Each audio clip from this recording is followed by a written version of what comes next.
From all over the country and across all digital platforms, this is the AM show on Joy News TV. And we are your hosts. I'm Benjamin Akakpo, and he is... Sweetie Abochi. Well, it's another beautiful morning. And here we go. Of course, we're going to be sharing with you our proverbs. And then we get into the nitty-gritty of what you can expect on the AM show today. It's a packed lineup. You don't want to miss anything. But I'm starting with my proverb, and it is this. It's a simple one. Obi nim obrimpong ashasie. Obi nim obrimpong ashasie. It has nothing to do with Obi nim the pastor. But it's simply that obrimpong is a great person. No one knows the beginnings of a great man. There are so many people who have come from very humble beginnings. You know that saying about big things coming in small packages? There are people with very humble backgrounds who have today become those figures we all look up to. I mean, there's a plethora of them. I don't even need to start mentioning names. But it also means that we shouldn't despise humble beginnings. No matter how humble your beginnings, you could be that great luminary in the stars or the sky of famous people. So don't despise your humble beginnings. That's it. I really like that one. Yeah. Obi nim obrimpong ashasi. Okay. What I want to share with you today is Evi le magba majeshi ekbavo. Evi no magba majeshi ekbavo. A child who's backed by the mother. When you grow, you do not know what cloth was actually used to strap you on. You know what I mean? So as young people coming up, even as elderly people, you don't know for sure how you got to where you are without consulting your elders. So our leaders must strive to seek wisdom from those who've been ahead of them. We as young people should also strive to seek wisdom from those who've been our forerunners. You know, there's nothing wrong with adding a little bit of wisdom from the old age to what we're doing now. They say new age, but they have a lot of wisdom in there. So let's not just restrict our pool of knowledge and wisdom from what we know and what has become what is available to us right now. There's so much more we can tap into from up there. That's what I want to leave with. Why does that remind me of Cheddar and what he says about forefathers? I'm not going to get into that. Don't get into it yet. But, you know, a lot happened yesterday, and we've got all of them on our table from our educational and political landscape. We'll get into the nitty-gritties of all that. Before we get into the conversations, though, you know I'll be serving you the news, and we get into the news review. For today, development economist and senior lecturer at the University for Development Studies, Dr. Michael Ayamga, will be our guest for the news review. And then we get into AM Sports. Mubarak Haruna will join us today with the latest in the world of sports. Well, then we get into our big stories, and three teacher unions, NAT, NAGRAT, and the CCT-GH, are on strike. They are striking based on their conditions of service. They say those conditions of service are piss poor, that government or the other groups they have been engaging with, the National Labour Commission, among others, have not been above the board with them. And so they have immediately downed their tools. We'll be telling you a lot more about that on the show. Now, also on the show, we know that there's mixed reactions from Parliament in the anti-LGBTQ plus bill saga. Speaker Alban Bagbin is livid about President Akufo-Addo's refusal to sign the bill into law. Now, both sides of the House have taken entrenched positions. We'll delve into that as well, and how the way forward. And then we've got a national dialogue on a hotline documentary, Empty Plates, which hosts the voices that matter in the educational sector here in Ghana. And it's later tonight at 6 p.m. We'll also have a conversation on tuberculosis, which poses a significant global health challenge, particularly in sub-Saharan Africa, where we find ourselves.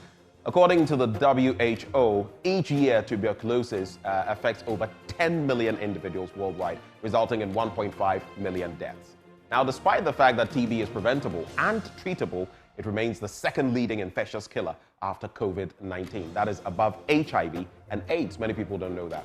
So it is also the primary cause of mortality among individuals with HIV and a significant factor in the development of antimicrobial resistance. You don't want to miss that conversation. It's your health, my health, and our conversation. And later on, of course. Yeah, you want to stay with us throughout the entire bulletin, the entire show, because we open the phone lines for you, for the Kojos and the Amas, to speak to us. You always have to go there. Yeah, I always have to go there. To speak to us and share your thoughts on everything happening in the country, the conversations we're getting into here on the AM show, and really what's happening in your neighborhood if you want to share that with us. Welcome to the AM show with Benjamin Akakpo and Sweetie Abochi. The news is up next. Do stay for that. Thanks for staying with us. This is the AM News. Let's get into details now, starting from the health sector. 6 maternal deaths have been reported in the OT region, despite the Regional Health Directorate declaring zero tolerance for the occurrence. As of half-year 2023, the OT region was the only region with the lowest maternal death of 1. However, the figure increased to 6 by the end of the year 2023. OT Regional Health Director Dr. Akufo-Addo attributes this to a lack of specialist doctors in the region. He was speaking at the 2023 Health Performance Review meeting in that region.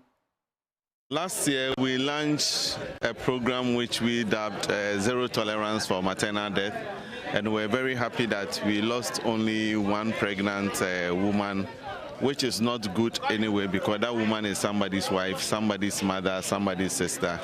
But compared to the numbers lost earlier, it was good. But unfortunately for the year under review, we lost 6 pregnant women, which we are not very, very happy with. And some of the things bordered on the fact that we didn't have enough capacity in the region to manage the situations that they had. The region is in dire need of specialists, obs and gynae specialists, and a few other specialists to come and help. Because the medical officers, they can do their best, but when the situation becomes too critical above their capacity, they will need somebody higher than them to provide that specialized care. So the whole region, we are lacking specialists, and we don't even have a single obstetrician gynecologist in the region. And these have contributed to the mortalities that we are having. The conflict that has been ongoing in the Nkwanta South municipality is a case of worry, because we always want to project OT region as a very good region to attract more health workers to the place. But anywhere there's conflict, you realize that people are not accepting posting to such areas to provide the needed health care. So I've been receiving a lot of requests to go out of the region already, because OT is a deprived region. Many people want to leave and go to the more endowed regions like Greater Accra, Ashanti, Eastern, and the like. But the conflict has compounded the already existing situation, where staff feel threatened, and most of them, their parents are calling them, their relatives are calling them to leave and come to places where they are. So I think it's not a good situation, because these are the health staff who are supposed to be available to manage the situation. In the educational sector, 3 teacher unions, Ghana National Association of Teachers, the National Graduate Teachers Association, and the Coalition of Concerned Teachers are on strike. The groups say they are protesting delays in the negotiation of their collective agreement. The striking teachers also cite Ghana Education Services' failure to complete the distribution of laptops to all teachers, as well as freezing of salaries as its members by the Office of the Special Prosecutor as reasons for this action. Reverend Dr. Isaac Owusu is NAT president. 1. Delay with negotiation of the new collective agreement. It will interest you to know that following the expiration of the collective agreement in 2023, negotiation of the new collective agreement should have completed on or before February 29 this year. But this has not been so.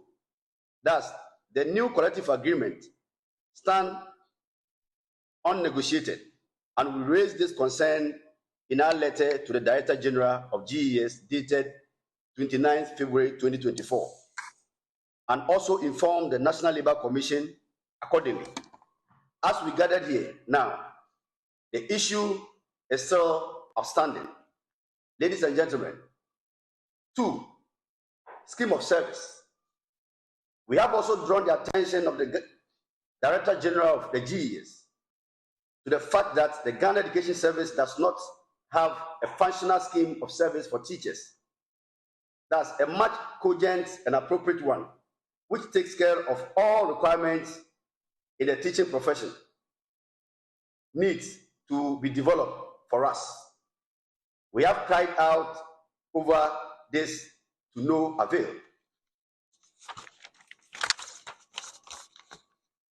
3, equally important to the teachers are the following issues. The inability of government and the service to complete the distribution of the laptops to all teachers is of concern. The rapid changes of the school calendar without recourse to negotiation with the teacher unions is affecting the smooth operation of the service. Also, the blockade of teacher salaries by the Office of the Special Prosecutor without recourse to the laid down procedures is a major worry. We, the pre-tertiary teacher union, do stand with our members and hereby declare a nationwide industrial action effective today.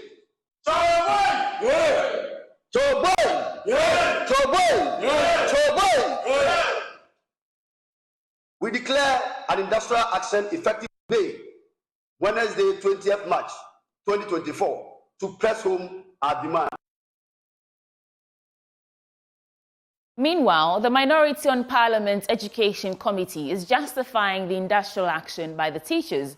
Ranking member Peter Noche-Kotoi says the concerns of the teachers are valid. Come to me as a surprise because for some time now there has been this negotiation between government and then on one hand and the teacher unions on the other hand. There has been some stalemate and the government promised that they will address the issues as we speak. That has not been done. Then you also realize that there's one teacher, one laptop agreement between the teacher unions and the Ministry of Education. Teachers were to pay a percentage, which they did over 4 years now. Now, government is unable to pay its part to the suppliers of the laptops. And yesterday, Parliament had to approve 98 million Ghana cedis for Get Fund to enable them pay the counterpart funding from the Ministry of Education. So it has delayed for some time now. Some teachers have even gone on a retirement without getting the laptop. So they have a very genuine case. And I think the Ministry of Education should step in immediately, make sure that those whose salaries have been blocked for no fault of theirs are released to them, because the salary is not enough. And for 2 months now, they have not been paid, or 3 months. How do they live and how do they work? The first thing for government to do is to invite the leaders of the teacher unions and dialogue with them immediately so that they can promise them what they can do immediately, maybe for the restoration of their salaries. Then the scheme of service, then the laptop, they can do that probably in the next few days. So that of the salary is to me more important, because I have not committed any crime. Then you lay embargo on my salary. I don't think I will take it easy with you.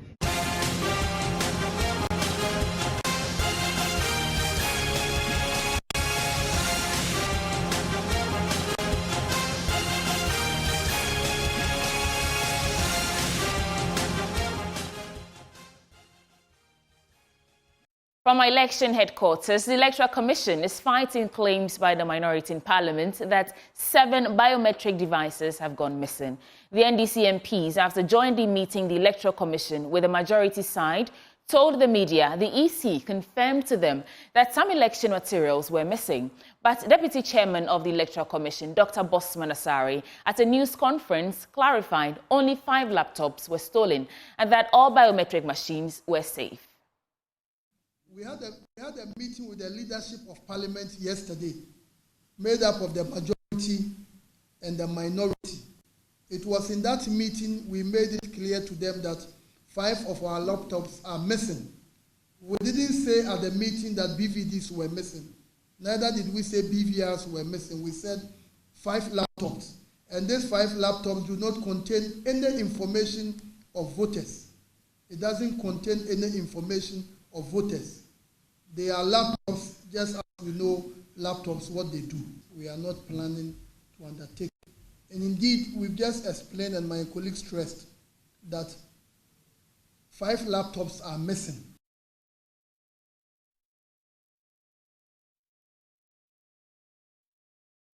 Dr. Asari is also refuting claims this will affect any elections organized by the Commission.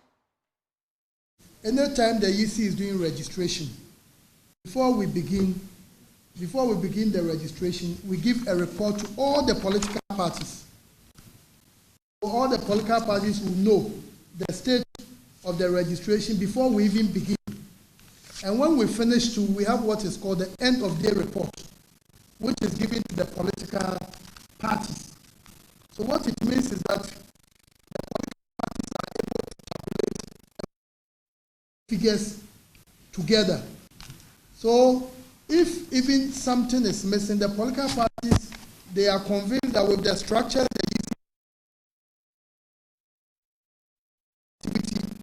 the political parties are there to monitor, and in many instances, they have their agents there who are supposed to ensure quality assurance. So we want to allay the fears of everyone that the Commission, under the leadership of the Chair, we are committed to very transparent, credible process. We did that in the years before. We'll continue to do that in 2024. The number we mentioned, 8,500 BVRs, they are intact. The verification devices are also intact.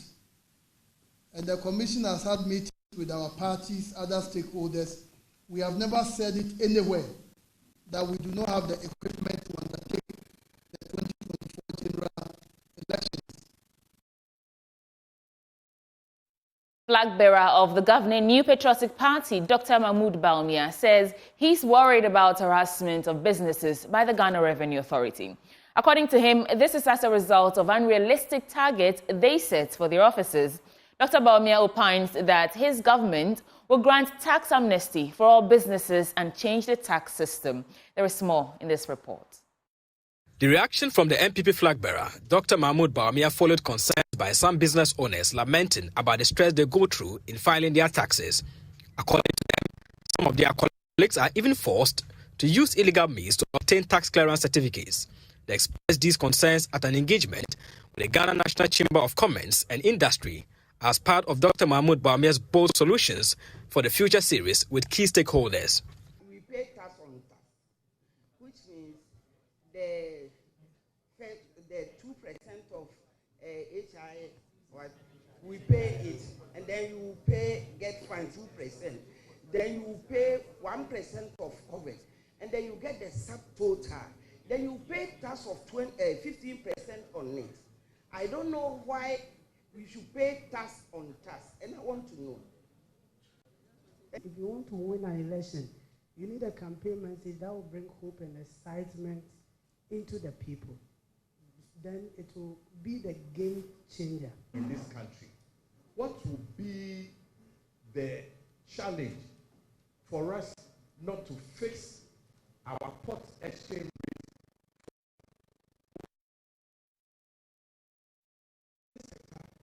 Plan better, and then dollarization will minimize. In response to these concerns, Dr. Bawumia attributed the operations of the GRA to the current tax system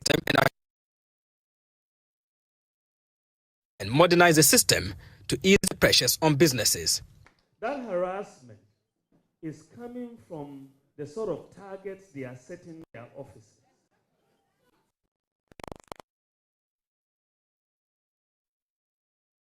So you say, and this is because the tax base is so narrow. So you say to them, this is your target for this month. They are trying to figure out, where do I go?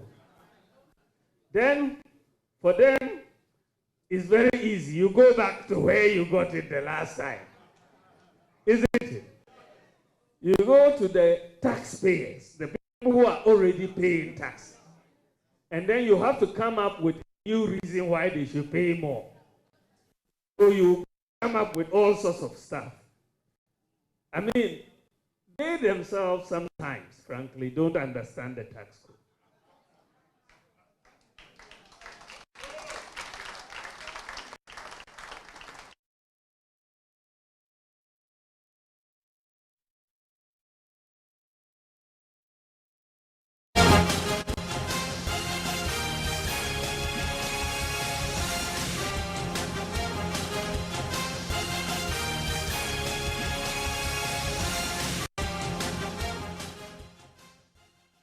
That's it from our elections headquarters. Now, moving on to other stories. Government is reconstructing some roads to ease access to healthcare facilities and improve healthcare delivery in the Ashanti region. The project will link various hospitals, including the Agenda 111 health facilities, to the Ashanti Regional Hospital at Sewa. Ashanti Regional Minister Simon Osei-Mensah assured that these major road projects would be completed by 2024 or early 2025. Major roads within the Oforikrom, Ejoso and Bosomtwe districts have for several years been in critical conditions, posing safety risks to commuters and residents. The initiation of government's Agenda 111 hospital project has influenced the construction of road infrastructure in some strategic locations. The new road infrastructure includes the partial reconstruction of 6 kilometers of Emena-Apiedu-Donyina feeder roads, 3.3 kilometers of Apiedu-Apromasi feeder road, and other 25 critical access roads within the Oforikrom, Ejoso and Bosomtwe districts to provide easy access to health facilities in the areas. The roads, upon completion, will also interlink the various hospitals in the region, including the Ejoso Government Hospital, Oforikrom Municipal Hospital, KNUST Teaching Hospital, and the Ashanti Regional Hospital. Ashanti Regional Minister Simon Osei-Mensah explained the government's commitment to improve accessibility and provide quality infrastructure projects. One is being undertaken by Mrs. Mjebi Construction Limited. The other is being undertaken by Mrs. Lomef Construction Limited. He said, looking at the condition of the bridge at the time, it wasn't necessary for him to wait until a full agreement or contract is signed. In order to save life, he was prepared to initiate the project. Start from Boedi. You've seen that he done a lot of the drains. In construction, road construction, what I've come to realize that the greatest part of the work is the drains and bridges and culverts. So the moment he's done with these ones and is left with just the filling and compacting, that one moves a bit faster. The minister has been touring some infrastructure projects in the Kumasi International Airport, Agenda 111 hospital project at Asokore Mampo and Oforikrom municipalities, as well as ongoing road and bridge projects in the Oforikrom municipality. The minister is certain at least 6 of the 16 Agenda 111 projects in the Ashanti region will be commissioned by the end of this year. 2 of them were behind, that is Asokore Mampo and Kiemi. Having access to large tract of land is a difficulty. At the end of the day, we got a plot of land. Here, what we have is horizontal type of development. So we had to change the designs into vertical type of development, so that we have various story buildings instead of the type we have here for all the Agenda 111 projects. Now I'm expecting about 6 of the Agenda 111 projects to be commissioned before the end of this year. And this one is one of them.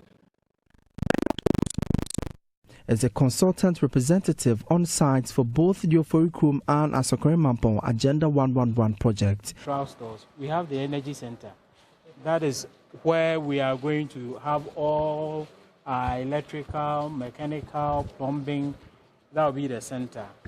Then after the laundry, we have the waste yard where they are going to keep their waste. Then behind that line, we have the morgue at the far corner.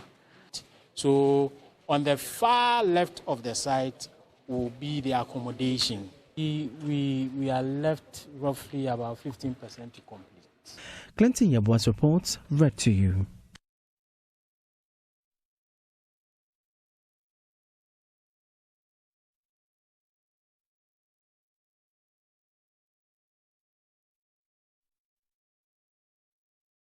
On that note, we wrap up the AM News on the AM Show. Up next is the news review. Please stay with us from now till 10 a.m. because we have a lot coming your way.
Welcome back on the AM show. We're pleased to be here with you. Thank you for your company. And it's time now for the news review. We have a stack of just three major papers that we'll be getting into this morning. But before we do that, let me just let you know that Endpoint Homeopathic Clinic, as always, is bringing you this segment. And here's what they're offering you. If you're a man, they're offering you prostate screening for free. If you're a woman, they're offering you fertility screening gratis. All you have to do is locate them at any of their branches. Let's start with Accra. They are at Spintex, opposite the Shell signboard. In Kumasi, Kronum Abwehia, behind the Angel Educational Complex. There's Takrade Anaji State, Tema, Community 22, Techiman Hanswa, and Esiama Enzema. If you'd like to call them to make a booking for that free screening, just reach out to them on these two numbers, 0244 867 068 or 0274 234 321. Endpoint Homeopathic Clinic, the end to chronic disease. But even before I usher in my guest, or maybe I should usher in my guest before I get into that, I am peeved. I am a bit, should I say a bit? I am livid because I've been sleeping in darkness and in the heat, and it is no fun at all when you have to sleep with a towel by your side. Apart from my own peculiar situation where you have a meter that can't be recharged because it's prepaid, so you don't have an option, and at the vendor and on the app, you can't recharge. I use Camstrop too. So that's the problem. Some ECG officials came by, some resolutions have been made. But then yesterday, in addition, my entire neighborhood experiences a power outage. So your typical whole neighborhood, I think it was approaching 3 a.m. thereabouts that I realized the lights were back. And you know what that means. Even after you've had a shower and everything, you are sweating, you're perspiring like nobody's business. And if you have some form of hyperhidrosis like I do, some people who perspire quite a bit, some of those who perspire in the palms of our hands and the soles of our feet, you know that it's one of the most uncomfortable situations. So, henceforth, I am saying this here, I'm going to refer to this power outage situation as Doomso.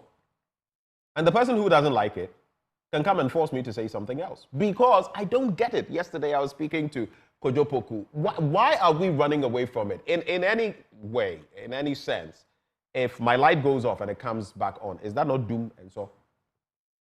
Let me welcome aboard Dr. Michael Ayamga. He is a development economist with the University for Development Studies. Doc, good morning. Can you hear me, Dr. Ayamga? Please unmute. Good morning. Okay, I can hear you now.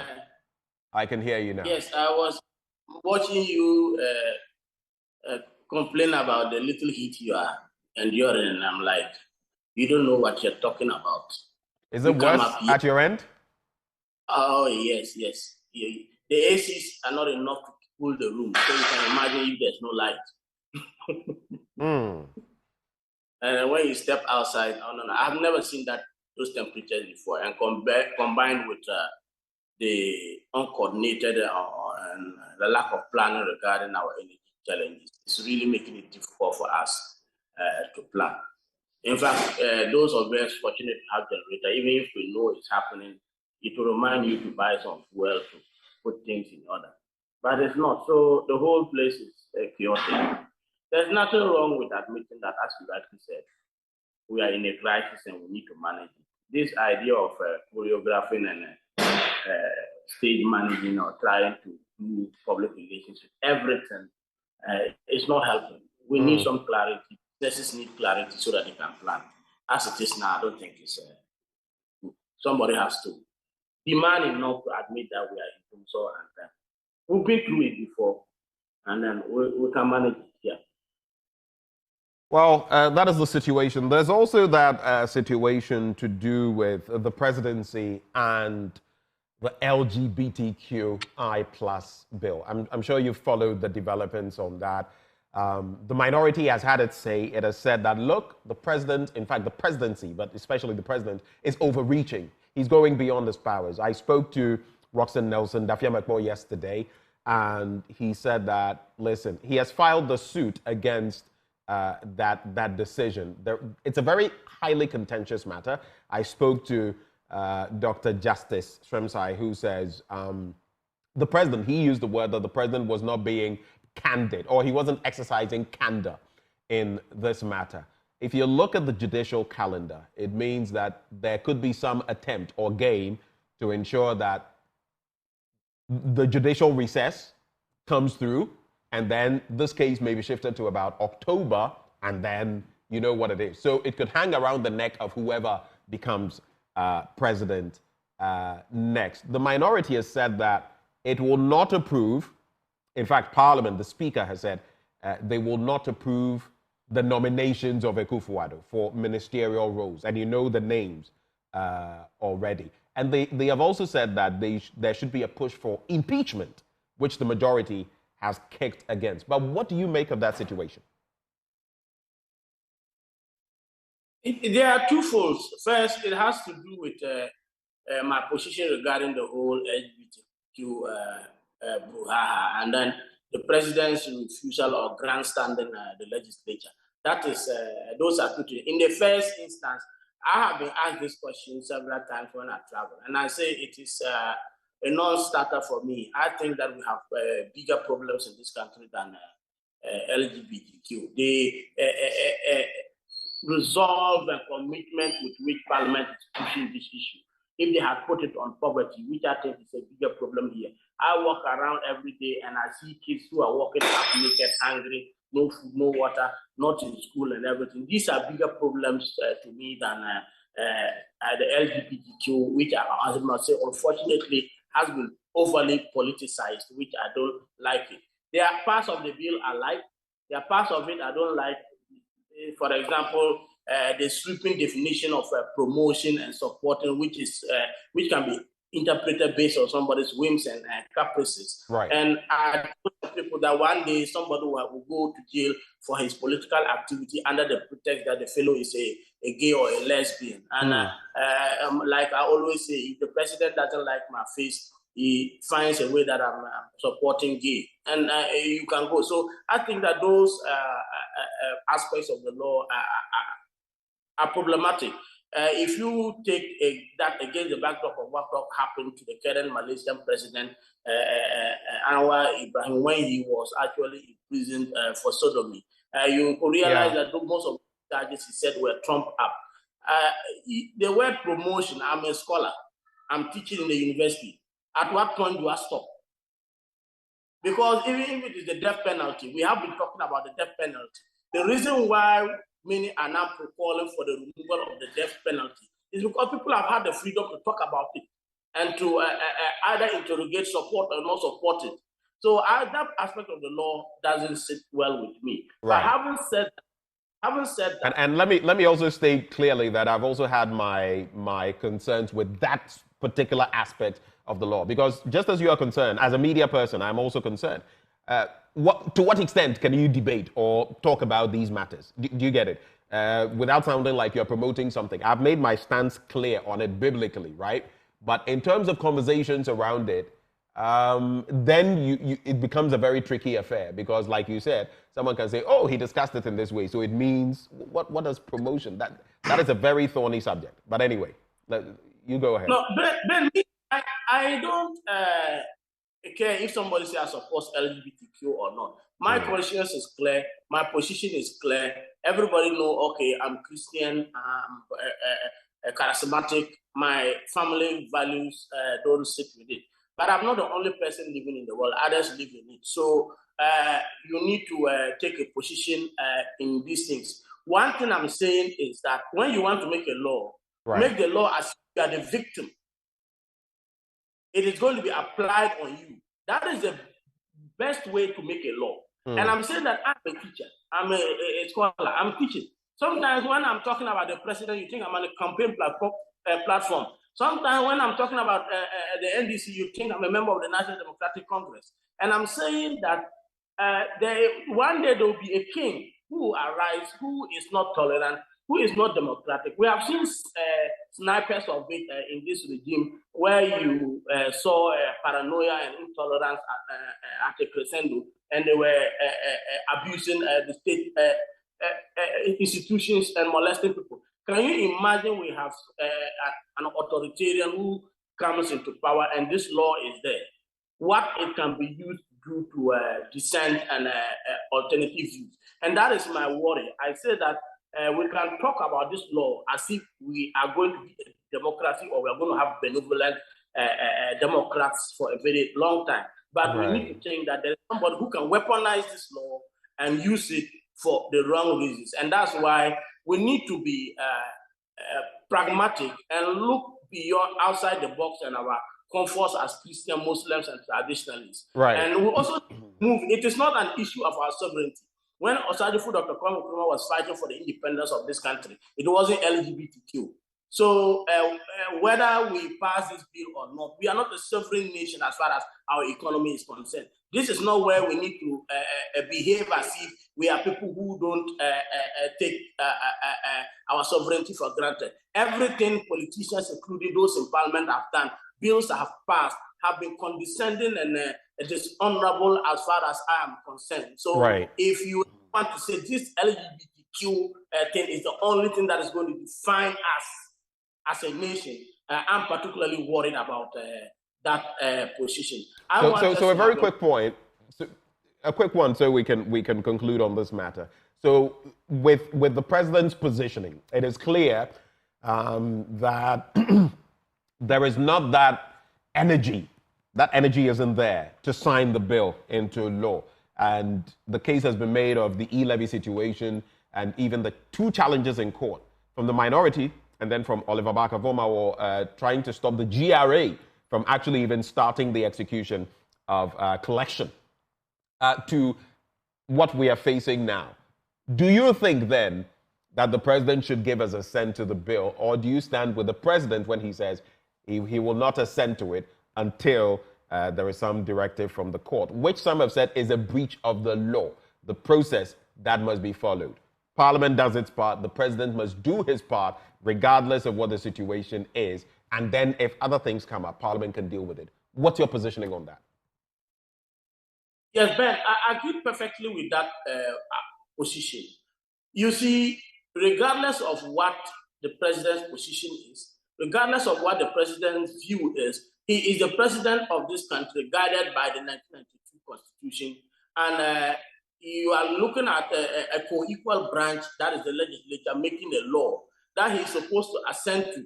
He is not supposed to allow his personal position and his personal orientation to influence his action and his behavior in office as the president of this country. So I think that he's trying to more or less, if for want of a better word, disrespect Parliament and by extension the people of this country. They have made a law. If it has come to your table, you don't have to say that the law is under it's at the Supreme Court, somebody is testing it, so I won't approve it. Does that mean that any time that a law is being tested, we shouldn't approve it, or we should probably repeal it. There are so many laws that are currently going through the Supreme Court. That is the reason why the Supreme Court exists. So if the Parliament of Ghana makes a law passed in a bipartisan manner, much as I don't agree with aspects of it, much as you, the president, have some sentiments, I think that it is an honorable thing to rise above board, respect due process, give the people of this country what they want. And let's talk about what is not right later. We can do amendments to this law. We can continue to talk. This law is not going to stop us from talking.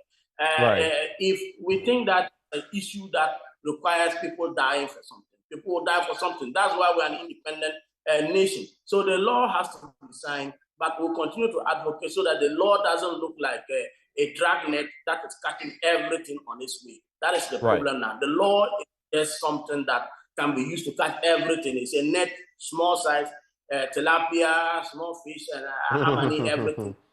I don't think that is fine. So we can pass the law, but we need to still talk and push Parliament to make it more humane, allow us to still talk. If there is a way out of solving LGBTQ outside, let's say, this law, by stopping us from talking about it and from supporting or even discussing it, we won't find that. So the only way the world moves and finds solutions is when people are allowed to talk about things, to investigate things, to try things. This law is trying to prevent us from progressing. And as a scholar, as a researcher, I have a problem with that. But the president has to do his work as the president of this country, not somebody with friends in the West. All right. Let's make the most of the next 12 or so minutes, and then we can wrap. I'll go to the Daily Graphic newspaper. $45 million pharmaceutical products locked up at port. There is teacher union strike over conditions of service, and I told you about that. It's a major discussion on this platform. I know Doc will have a take on that. Ghana tops all at WAEC Excellence Awards. This thing, and then ex gratia unfair and just scrap Article 71. That's according to participants. Then on the back page, which is where I'm going to start from, Black Princesses plot Nigeria's defeat for gold. They're playing the final today, and they are playing the Nigerians. Hopefully, our girls. I am so proud of the girls and how the teams have fared. The Black Queens, the Black Princesses, unlike our men's teams. And then Nigeria deny Ghana gold in 4x100 meter final. Our men suffered a heartbreak yesterday as rivals Nigeria made a clean sweep of gold medals in the men's 4x100 meters and women's 4x100 meters final at the University of Ghana Stadium. So our men placed second and our women placed third. So silver and bronze respectively. You are into football. You have a team and all that. What do you make of these developments and the games in its in their entirety? Just a minute on that. But there are a lot of problems I see, and as I was saying in another platform, we do not have a plan and a consistent strategy even in our football. So once in a while we'll have teams like this that win matches and get us excited, but the next day we are back to square one, and that is the problem. The structure of our football governance and the actors don't allow us to have a consistent project, and then we follow it. You don't start something and you immediately want results. And that is what I think is the problem of the GFA now, that they want results, they want to stop Ghanaians from talking. And that is problematic. But I'm particularly very happy about the Black Princesses in particular. I stopped talking about it because I've had a position regarding the women's team. But you know, the coach there, Yusuf Basigi, is a personal friend of mine. He lives with me when he's in Tamale and so on. So I didn't want to talk about it because, let me be honest with you, the GFA, there are a lot of paranoid people there. You say something and they start taking it out on your team. They won't approve your registrations and other things. They're like kids. Oh, wow. There. You're saying the GFA is that vindictive. Yeah, you start talking about matters and they take it out on your team. Man, I'm a scholar. When I'm into something, I talk about it. We live in an environment where we don't have superiors, we have peers. So critique is something we take in day in and day out. If I write a paper right now, it's going to probably take somebody who is below my rank to review it and get it published. And that's how I get promoted, by being criticized and corrected by even people who are not at your level. We don't have that in our football. It is everybody must praise. And I think that it is worrying, is disappointing. Look at what happened to Sadiq Adams the other time. He says something and you take him off. Yeah. And then you I think it was on X, which was formerly Twitter, and the GFA, progress if you don't have the balls to stand. It's not everybody who is criticizing you who's calling for regime change. The B word though you can't use on this platform. The B word you'll have to retract it. Maybe you can say you don't have the guts or something. I think sorry. I said, oh yeah, I'm sorry. Sorry, I didn't. It's the persistent mixture of environments. Yeah. Sometimes you have to understand that if people criticize you, it's not because of regime change. We just want things to be done. We want ideas to be shared. So sometimes you say something and then you are calling the own pick because you spoke against certain leaders and certain people in authority. It's not helping us, and that is why we have poverty of ideas in our game. Because everybody prays and get rewarded, or talk and get punished. Right. And that is not. And I feel that it's hard time to all get to a point where they see that if you are criticizing anybody in the FA, it's not because you want to remove. If I have a vote, I'll vote for Kurt anytime. He has very good ideas. He just doesn't want to take allow the people around him to take criticism. He's so shielded that good ideas don't get to him. But I ask the question: why, for example, do we have a white lady coaching our women's national team when we have somebody like Super City there? Yeah, but that white lady you speak of, her name just, is it Halep or something, has done amazing things for the team. I think out of 30, how many matches, she's won almost all of them, a few draws, very few losses in there. Even some have even gone to the extent of saying that she's performed so well that she should handle our men's team. No. To Namibia and to Zambia, those were the biggest matches I was looking at. If you follow football, all the matches and the PR that were going on, I mean, they were the major tests. These are countries that were still struggling in terms of their game. If you want to say you are a successful coach, go beat Nigeria. Yeah, you win a match against Nigeria, you go to the Olympics, or you win a trophy, fine. If it is beating Senegal and other countries, and it's not, I don't think that is impressive. And I always knew these days were going to come. It's just like our current black satellites. You want to ask, what is the next level? You look at the other teams, and they are very young, very energetic. You know they have a future. You look at our team, and you're like, okay, after here, can they move to the Black Stars? And you are facing... and those are questions we would have to ask. But unfortunately, because of time, we have to make tracks and get to other stories. So I'll lump up all the stories in the daily graphic together, and then you can respond to them. Let's start with ex gratia, unfair and just.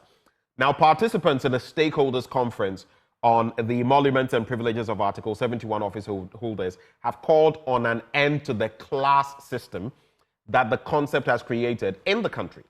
The proponents, drawn from state and non-state institutions and groups such as the Trade Union Congress, Fair Wages and Salaries Commission, Ghana Medical Association, among others, contend that Article 71 has created a class system which is, quote, unfair and unjust.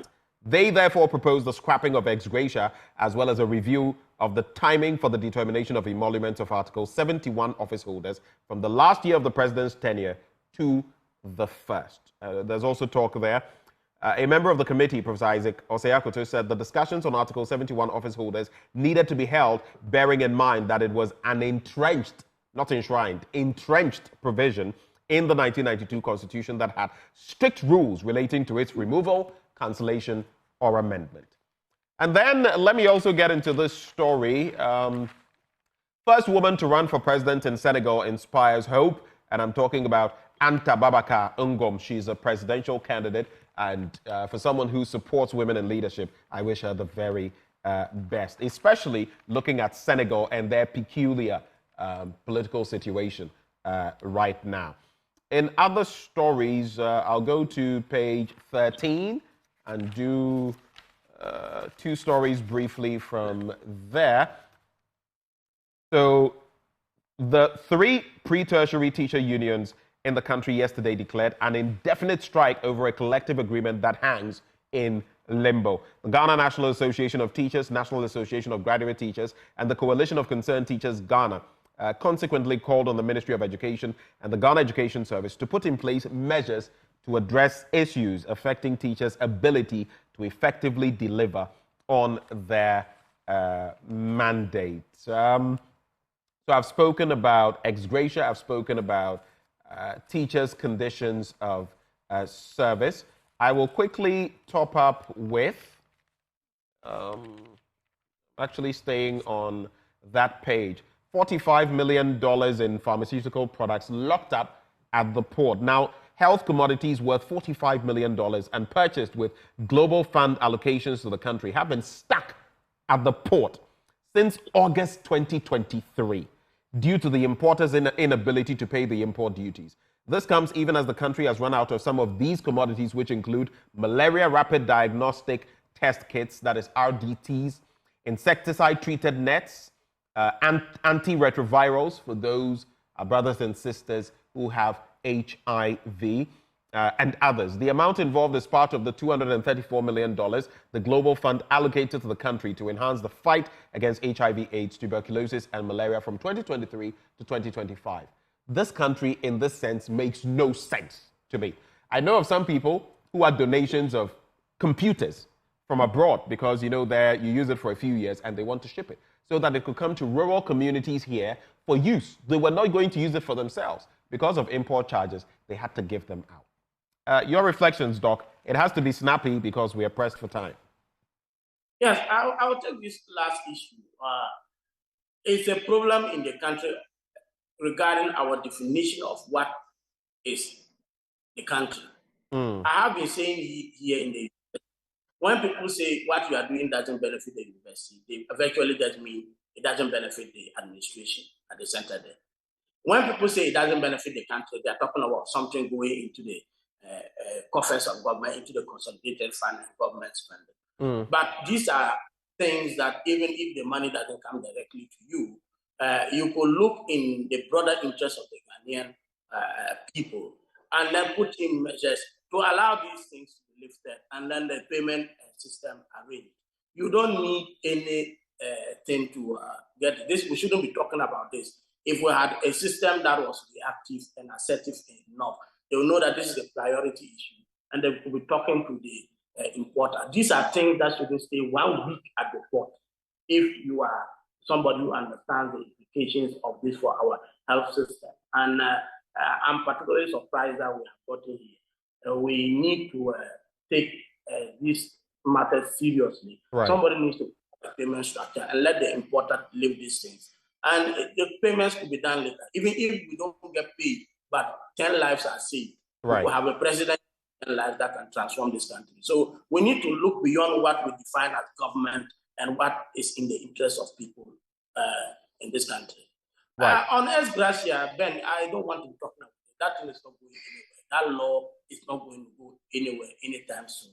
Because the people who will change it, unfortunately, are the beneficiaries. Right. So so far they have not exhibited anything to show that they are willing to sacrifice a penny of their entitlements and emoluments in the interest of the people of this country. So I'm not going to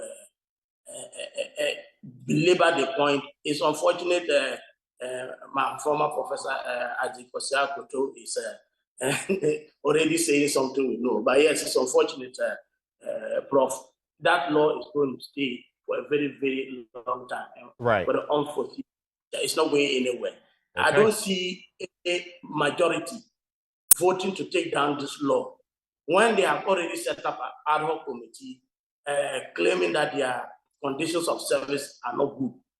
We are talking about, I think the day before yesterday or so, I was discussing somewhere about that ad hoc committee Parliament has put in place to improve their service conditions of service and so on. So you can imagine, Article 71, yes, the way it is operationalized is problematic. It brings the step in the labor front. It kind of promotes what I say open looting of state resources, if I may, for want of a better word, I may add, because it doesn't make sense to have people sitting in parliament every 4 years going on retirement and coming back. So you need to look at its operations. If we can streamline it, make sure that at least it is tied to our existing remunerative systems and emolument system, it will work better. And Parliament ought to get to a point where they know that for the sanctity and for the ability of government to function, something has to be done about this law. Because as we are sitting now, very soon there will be the 71 office emoluments published, and it's going to disturb the labor front. You're already talking about strikes. And when you see those things, you can't tell anybody there is no money. Right. Because if MPs are taking amount, it is unfair and a violation of human rights to tell the teacher that there is no money to pay him. I think we get the thrust of that. It's that conversation alone is something that could take all the time. But right before we go, Ghana tops all at WAEC Excellence Awards, and that took place on Tuesday. And out of the 3 Ghanaian students, it was an all-boys affair. St. James Seminary towered above all in terms of the 2 million plus candidates that were looked at. In the New Finder newspaper, and Doc, we have 30 seconds when I'm done for any reflections of any sort. Teachers declare nationwide strike. That story is there. This one is interesting. GNCCI embraces Bawumia's policies, suggests additional measures for consideration. That story is on page 2. I'm talking about the Ghana National Chamber of Commerce and Industry. And then finally, the Daily Guide. It talks about what we've already looked at. Bagman's showdown. Parliament won't approve ministers. We've already taken a look at that. You have some 20 seconds, Doc. Final words. Yes, strangely, I will go in for the Ghana Chamber of Commerce, their endorsement of Bawumia. I have always said one of the challenges we have in this country is the lack of a clear policy. And I don't see what Bawumia policies are. If you look at, if you listen to what Kwame Pianim said the other time when he said he wasn't consulted before being put on the Bawumia manifesto team, he said something that struck me, that he doesn't know about what does it stand for. So if once in a while you put in just ideas, write them on a PowerPoint and go and present and call them your policy, that is different. We're looking at his track record, and I'm looking at his place in government, his leadership of the economic management team, and you don't see a clear policy articulation. You don't know whether he's a fiscal conservative, he is a social democrat. Right. You don't see that. You don't see any clear-cut strategy to empower industry.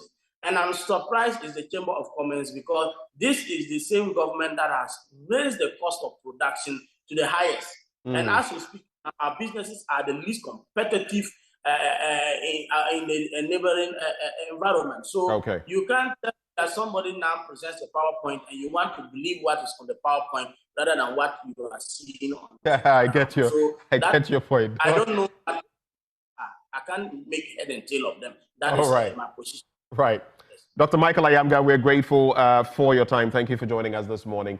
He is a development economist at the University for Development Studies. Before we go, a few thoughts coming through from here. So, happy birthday, Dorcas Safwa Eyisi. Dorcas Safwa Eyisi. And this is from Millicent of our camera department and the Eyisi family. They say they love you. Dorcas Safwa Eyisi, today's your birthday. Happy birthday to you.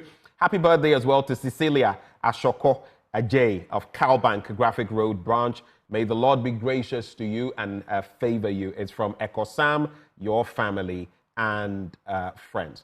And I have to thank 2 people very quickly. Wallace Hudson. So 2 very interesting developments. Wallace Hudson sent me something interesting for my birthday all the way from Tennessee. God bless you, Wallace. And then yesterday, I got a call from someone totally unexpected. My birthday was the 3rd of March. People are still giving me gifts. I appreciate you. Sally France. And she actually gave me this outfit together with 3 others. So if you love this, reach out to Sally France. She is located at Dansuman Estates. She says, strings to fashion. The number is 0542 085 587. 0542 085 587. And what's amazing, she didn't take my measurements. Oshebe, Osusumi, or the Neni Susumi, and Opamame. So thank you very much, Sally Fans and Wallace Hudson. Endpoint Homeopathic Clinic helped us bring you this segment. They're offering you prostate screening for free if you're a man, fertility screening for free if you're a woman. Reach out to them at any of their branches in Accra, Spintex opposite the Shell signboard, Kumasi, Chronomabwehian behind the Angel Educational Complex, the Stakrade Anaji Estate, Emma Community 22, Techiman Hanswa, and the Siamanzima. Their call lines 0244 867 068 or 0274 234 321. Endpoint Homeopathic Clinic, the end to chronic disease. We serve you sports. Up next. Men's and women's 4x100 meters relay final.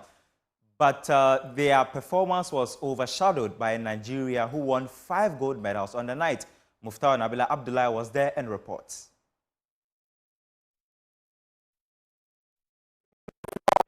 The country with over a 200 million population. 5 gold medals won on day 3 of the track and field events here at the University of Ghana Sports Stadium. In the mixed 4x100, they won it. In the 4x100 men, they won gold. In the 4x100 women, they won gold. In the 400 meters, they won gold. And what a day for Nigeria. Quite unfortunate for its rivals, Ghana. The country was disappointed by the fact that its medal hopefuls unfortunately could not lay its hands on gold. Samankwa was one person who had been quite dominant during the heats and semi-final in the 800 meters, but he was not able to finish in the podium. For the men's 4x100, they finished second. What a photo finish that was. Nigeria, previous champions of this competition or of this race. A country Ghana dethroned 5 years ago has come back to lift its gold medal. And also for the women 4x1, Ghana was able to finish third and walked away with a bronze medal. Well, it is a night that Nigerians will celebrate, but a night that Ghana would have wished that the country did better as host of the African Games. Muftar Nabila Abdullah, Joy Sports. Let's check out how Ghana narrowly missed out on a gold medal in the men's 4x100 meters relay final after finishing second with a time of 38.43 seconds, just 0.02 behind eventual winners, Nigeria.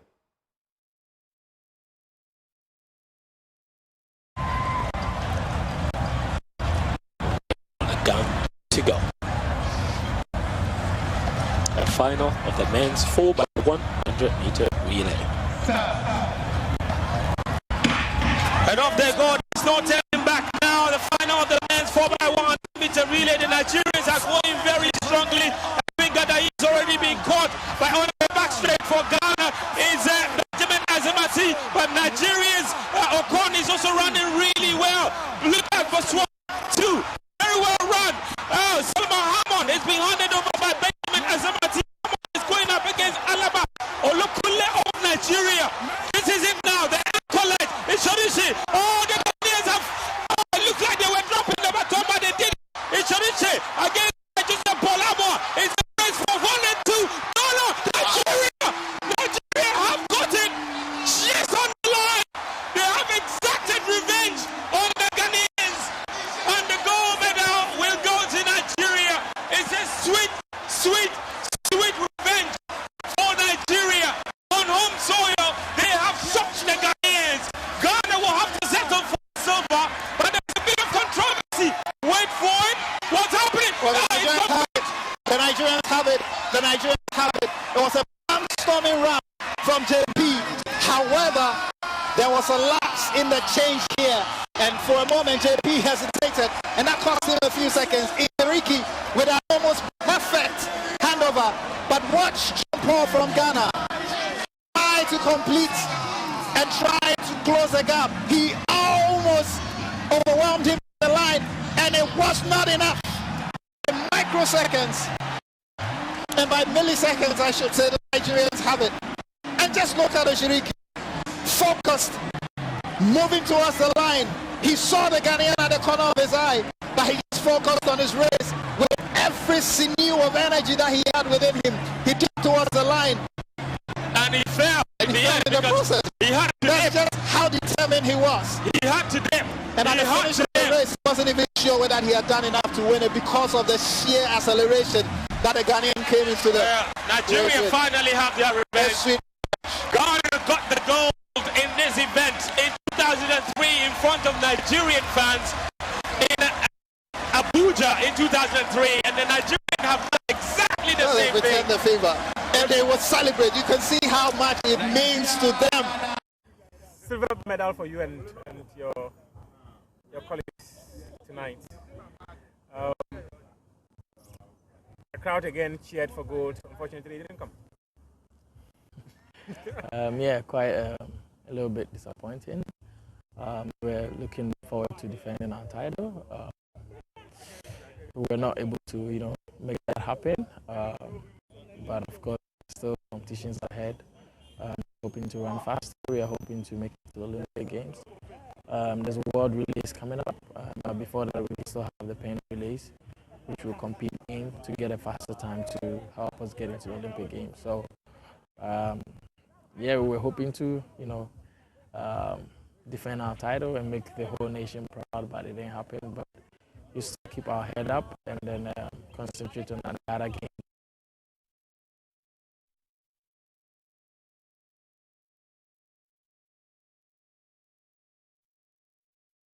So gold for Nigeria and then silver for Ghana. To the women's event, Ghana's female sprint quartet also finished third to win bronze in the 4x100 meters relay final. Let's check out the highlights.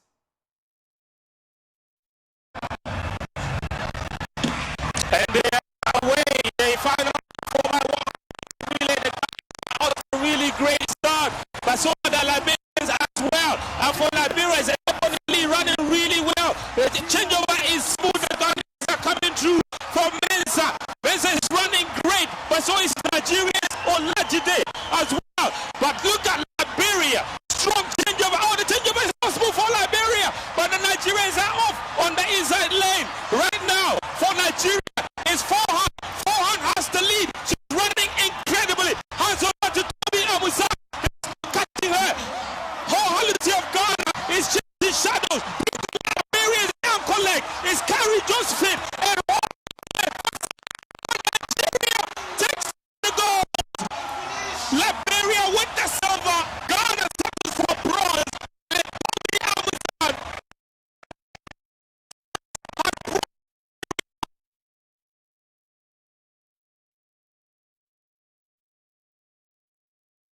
After her individual gold medal in the 100-meter hurdle, she's anchored Nigeria home, aptly named Toby Express, and she has brought them home. That is world-class running, but for the Ghanaians, this is Party Pooping at his best, and it all came down to the smoothness of the Nigerian transitions and how they finished this.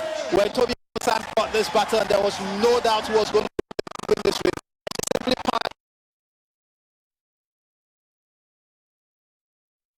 horse simply did not have enough to append the Liberia. And take note, the Liberians almost had an incident at the point of changing the baton. Absolutely. But they still recovered to run the final leg. But the Nigerians, undisputed, and they could not be contested in this race. They got their technique right, they got their changeover right, and when you have a world-class athlete like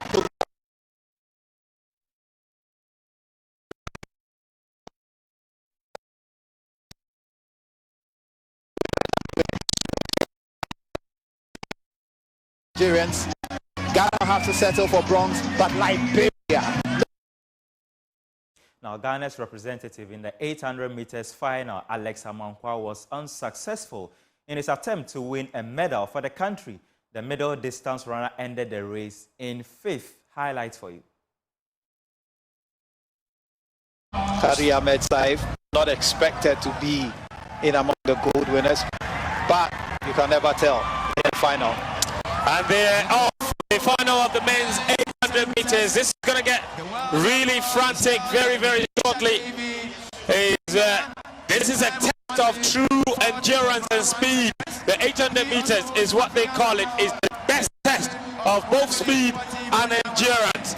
It is the Botswanan Akufo-Addo who's taking an early lead, but look at the Ugandan as well. The Ugandan champion, Tom Rodriga, is coming on the inside. As they approach the bend in the first 300, coming onto the home straight of the first 400 meters, it's the Botswanan in the slight lead. The two Kenyans are also battling their way onto the front. The Ghanaian is in the middle, but look at Nabil Osama as they hear the bell. Nabil Osama is coming out really strongly as well. He's a bronze medalist from 4 or 5 years ago in Rabat. So he's not going to stand and watch the Moroccan, but it's still the Botswanan Akufo-Addo in the lead at the moment. Look at the Ugandan, he's keeping up as well. Rodriga Tom. The increase here. Look at the two Kenyans kicking really early. Chemenegwa alongside Kipetich. Kipetich is going really strong, but that is the Ugandan, Rodriga Tom, who is going really strongly on the inside lane. But yet again, Kipetich is kicking really strongly. Kipetich is above everyone, but his countryman is coming. Chemenegwa. Oh, what is it? Chemenegwa against Kipetich. Well, it looks like Chemenegwa came through in the end, because for the last 20 meters, it looked as if Kipetich. I'm disappointed, honestly. I feel like I could have finished top 3, but I didn't have it the last stretch. So yeah, it's disappointing, but you know, I'm happy that I made the final. This is an inch closer to the Olympics, which is the ultimate goal, and the support that I'm getting from Ghana is like incredible. What does that mean, the support from Ghanaians? Everything. Like, you know, I'm disappointed in myself because I felt like I could have done more, but everybody's coming up to me and congratulating me and showing me so much love and so much support. Like, it's I can't even describe the words. It's amazing. A few of us have had the privilege of seeing you. I was following you out there. I was in Oregon with you for the World Champs. But now you're running in front of your very own people. How is it feeling like? Yeah, I mean, I can't. It's a lot of pressure, but it's good pressure. You know, like they motivate me, they push me to come home strong, and you know they bring the best out of me. And you know, I'm in front of the home crowd, so I want to show my best. Just because this is where I'm from, you know, so I love them and they show me so much love. What next? I might do the 4x4 tomorrow or Friday, and then after that I'm gonna go back home and rest for a little bit. It's been a long trip. Away from the track and field action, now 2 days ago, South Africa announced they will not participate in both the men's and women's hockey events based on recommendations and guidelines by the International Hockey Federation. According to them, the Theodosia Oko hockey pitch is not adequately prepared to host the competition, and it poses a risk of injury to their athletes. But the president of the African Hockey Federation, Ahmed Saif, disagrees. The rules of FIH said the turf has to be certified. Yes, for qualifying tournament, and this tournament is not qualifying, as we had our qualifying tournament some months ago. With experience as a TDs, we have here 2 tournament directors, one from South Africa and one from Ghana. We have 2 umpires managers, one from Nigeria and one from South Africa again. And we have 6 members of the African Hockey Federation here. I call for immediate meeting for all together to decide will we play or not. Actually, no one make any objection against the turf. We said we can play on it. We came to play hockey, not to look for a reason not to play. And we decide to start our technical meeting, and South African team managers, both men and women, did not show up. Me as a president of Africa, COO, we have received email from Johannesburg, from SAHA headquarters, that the two teams want to withdraw. What is the procedure to withdraw? Because they said the turf will be not ready on 17th. They came 2 days before, took some pictures here, and they said it's impossible to be finished on 17th. As an African Hockey Federation and tournament director, we did not see the team managers. They did not came to discuss the matter with us. They did not came to show us their concern. They took their decision from their heads, which not affect us any centimeter. They was, and we are here. The turf in front of you. We played 6 matches, 3 yesterday, 3. Meanwhile, representatives of the various countries participating at the continental event have commended the government for what they describe as a good organization of the competition. Now, despite encountering challenges, they believe Ghana found a way to make the games a successful one. Here's more.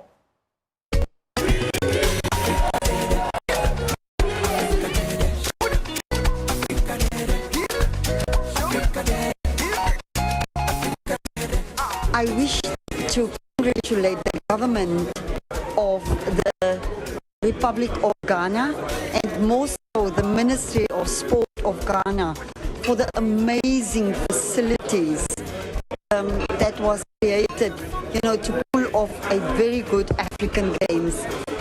We saw all facilities, and these facilities is raising the profile of sport in this country to another level.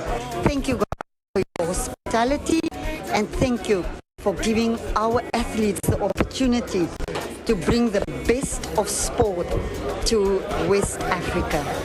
I really commend the government able to build this stadium, the one here and the one in Fatima.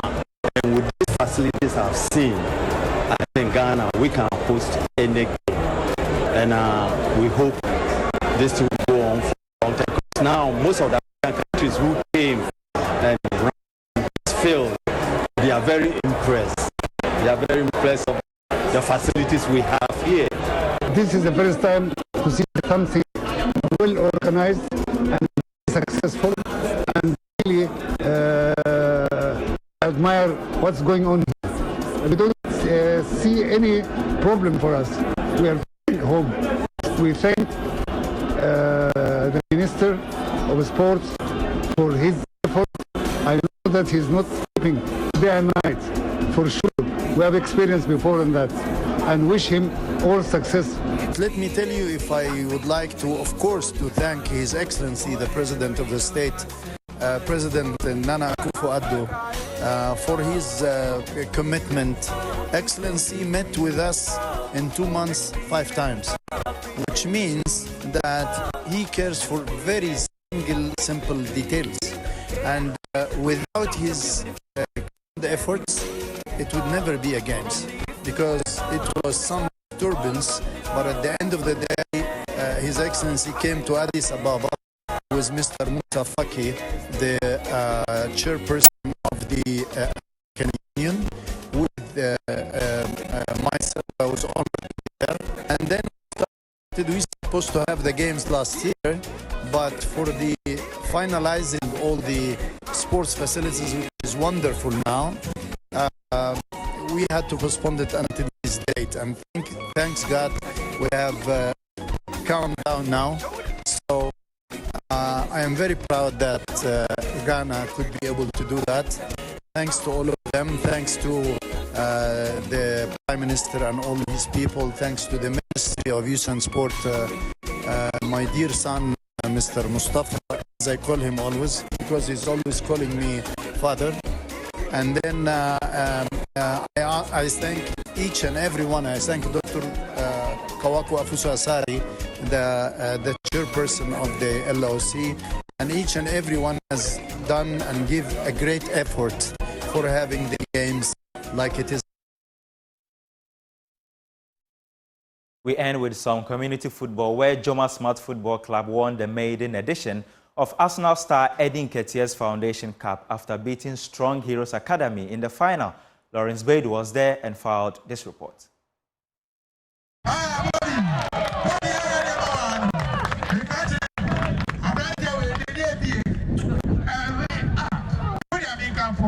The two best teams, Joma Smart and Strong Heroes, ended up in the final of the competition.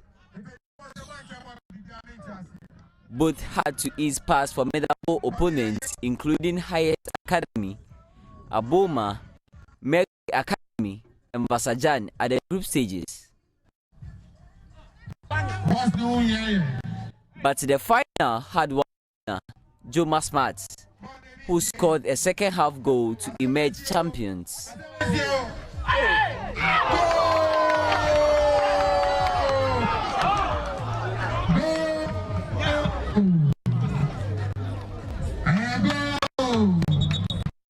Their head coach, Dominic Esiema, spoke to Joy Sports.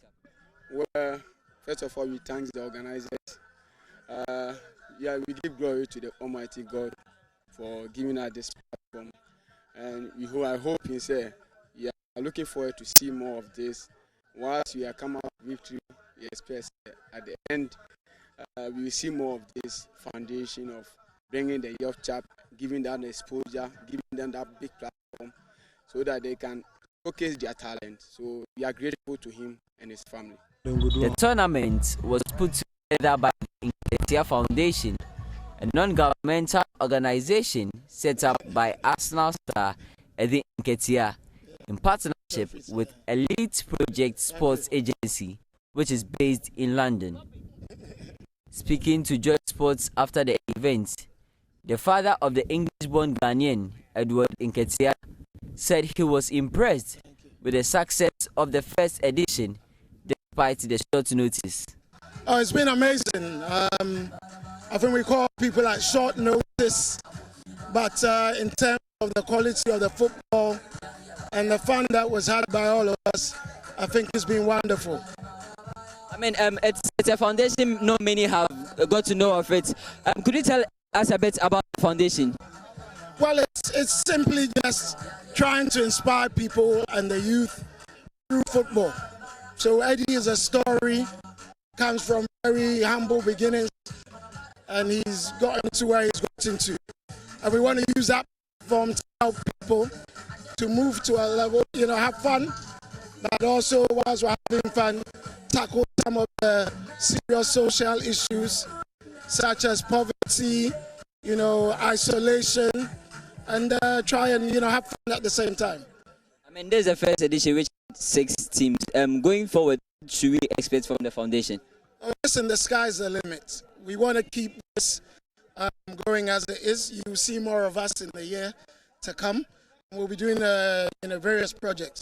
Some of it will continue to keep on the quiet because not everything deserves the publicity. But what we're going to do is we'll be working with a lot of communities through sport to try and tackle, as I said, a number of social issues, poverty being one of them, education, health issues. But for now, we just want to focus on football by creating an atmosphere like we have done today, inspires the youth so that we can hopefully in the process get some decent players as well. Each participating team walked home with a cash prize as well as football, while the top 3 teams got medals in addition. The first runner-up, Strong Heroes Academy, were rewarded with 1,000 Ghana cedis cash prize, while the winners, Joma Smart FC, also received 2,000 Ghana cedis. That's your sports. My name is Harun Warak, and have a good morning. One, delay with negotiation of the new collective agreement. It will interest you to know that following the expiration of the collective agreement in 2023, negotiation of the new collective agreement should have completed on or before February 29 this year. But this has not been so. Thus, the new collective agreement stands unnegotiated, and we raise this concern in our letter to the Director General of GES dated 29 February 2024, and also inform the National Legal Commission accordingly. As we gather here now, the issue is still outstanding.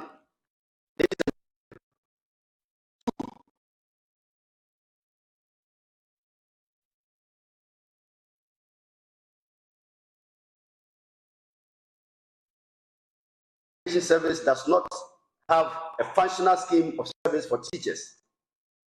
That's a much cogent and appropriate one, which takes care of all requirements in the teaching profession, needs to be developed for us. We have cried out over this to no avail.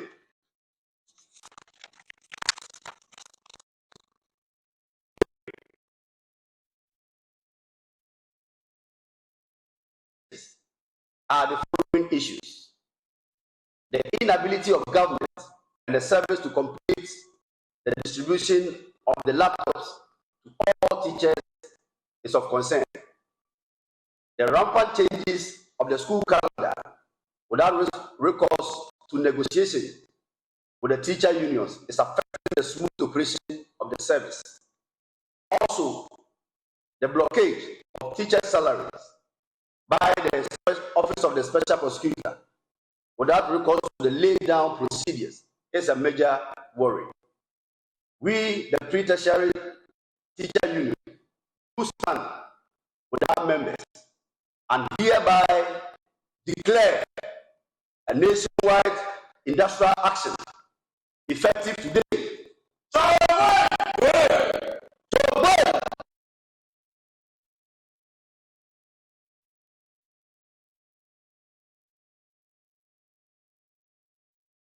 Wednesday, 20th March 2024, to press home our demand.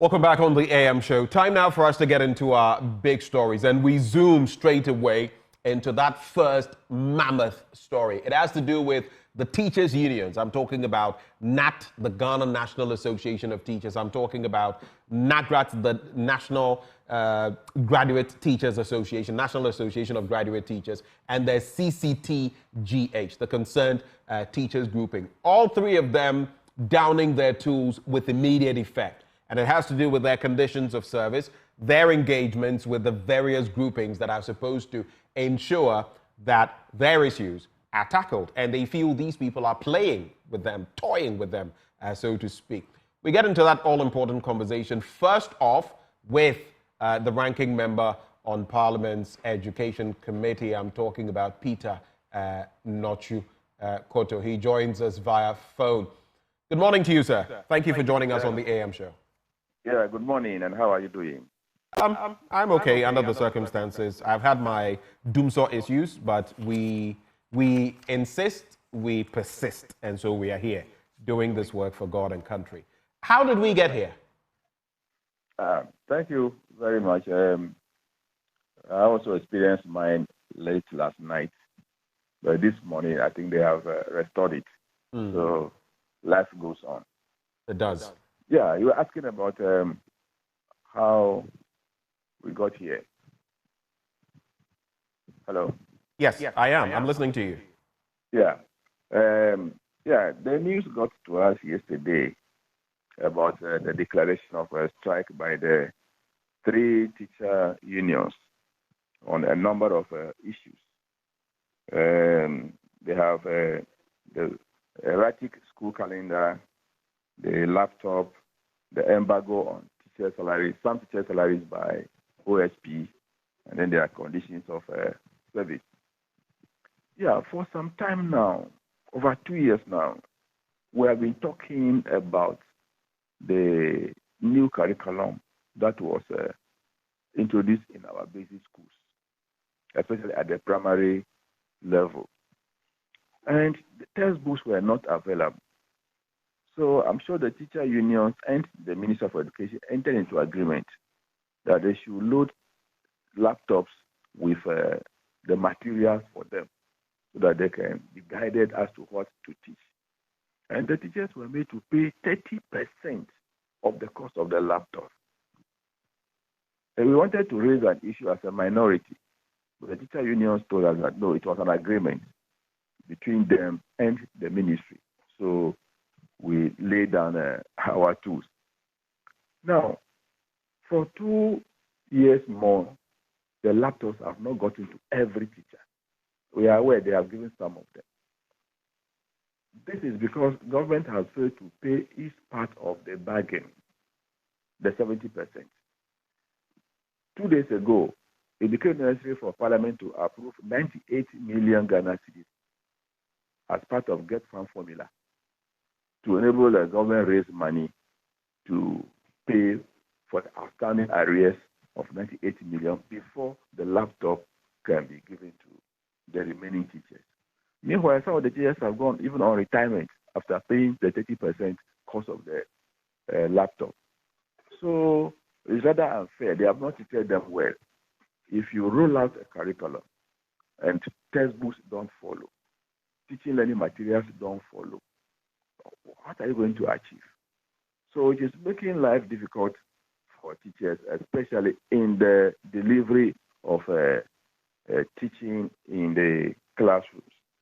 So I sympathize with them, and I feel very ashamed that we should be treating the teachers this way. As a teacher myself, I am not happy about it. If we have entered into agreement, and this is a working tool for me to deliver on my mandate, I have played my part, and you are not doing so. I don't think you deserve a sympathy. So government must do well too. How they will raise money to pay their outstanding arrears to whoever learns create technologies to supply the laptop, they should do so. Then the school calendar. As a minority, we have spoken about this. That since the introduction of the double track system, the calendar has become distorted. We ask government when they will abolish the double track so that teachers can go back to the normal 3-term calendar as we were having. They give us a time frame of 5 years, and the 5 years is over. Still, a lot of schools are running the double track. So currently, in some of the schools, the second year and the third year students are in school. So the first years are on holidays. Another time, the second years will come home, then the first years will go back and join the third year students. Then when the third year students leave, then the second year will go and join them. In fact, it is making the work difficult for teachers. As far as I know, I have been visiting some of the schools, I've been talking with them, and they are getting tired. You see, they have a life to live. And so they cannot plan anything ahead of time for themselves. So I agree with the teacher unions that government should look at the school calendar and make sure that within the shortest possible time, they revert to the old system so that the teachers can plan their teaching or work activities and personal life activities. On the part of the OSP, I don't know what information they got. I am told when I inquired from the minister that there were ghost teachers. Who employed the ghost teachers? But who validates them every month to be paid? So why are you now visiting this on poor teachers? Right. You see, because there is validation every month. If you're not validated, you don't get your salary. So why don't you get hold of those who have been validating the teachers to account for that? And then teachers who are generally working and employed are in the school. You are now you are laying embargo, or you have laid embargo on their salaries for some time now. It is not fair. The salary is not anything to write home about. So even that bigger salary, you have laid embargo on it. What do you expect the person to feed his family with? So I think the OSP is not doing good to the teachers. GES should have taken this matter up, and as quickly as possible, they know how to do it and get hold of a ghost teacher and whoever puts the ghost teachers on the payroll, because heads of schools no longer prepare vouchers. Everything is done at the IBPD.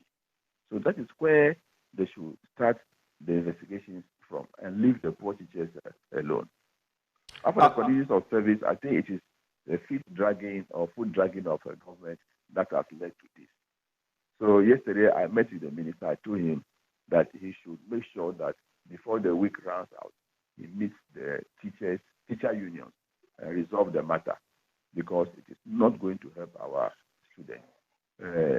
Students in the senior high schools are preparing for their WASE. Some are writing their mock now. So if the system is disrupted, how they are going to work, I don't know how they will prepare the students for the examination.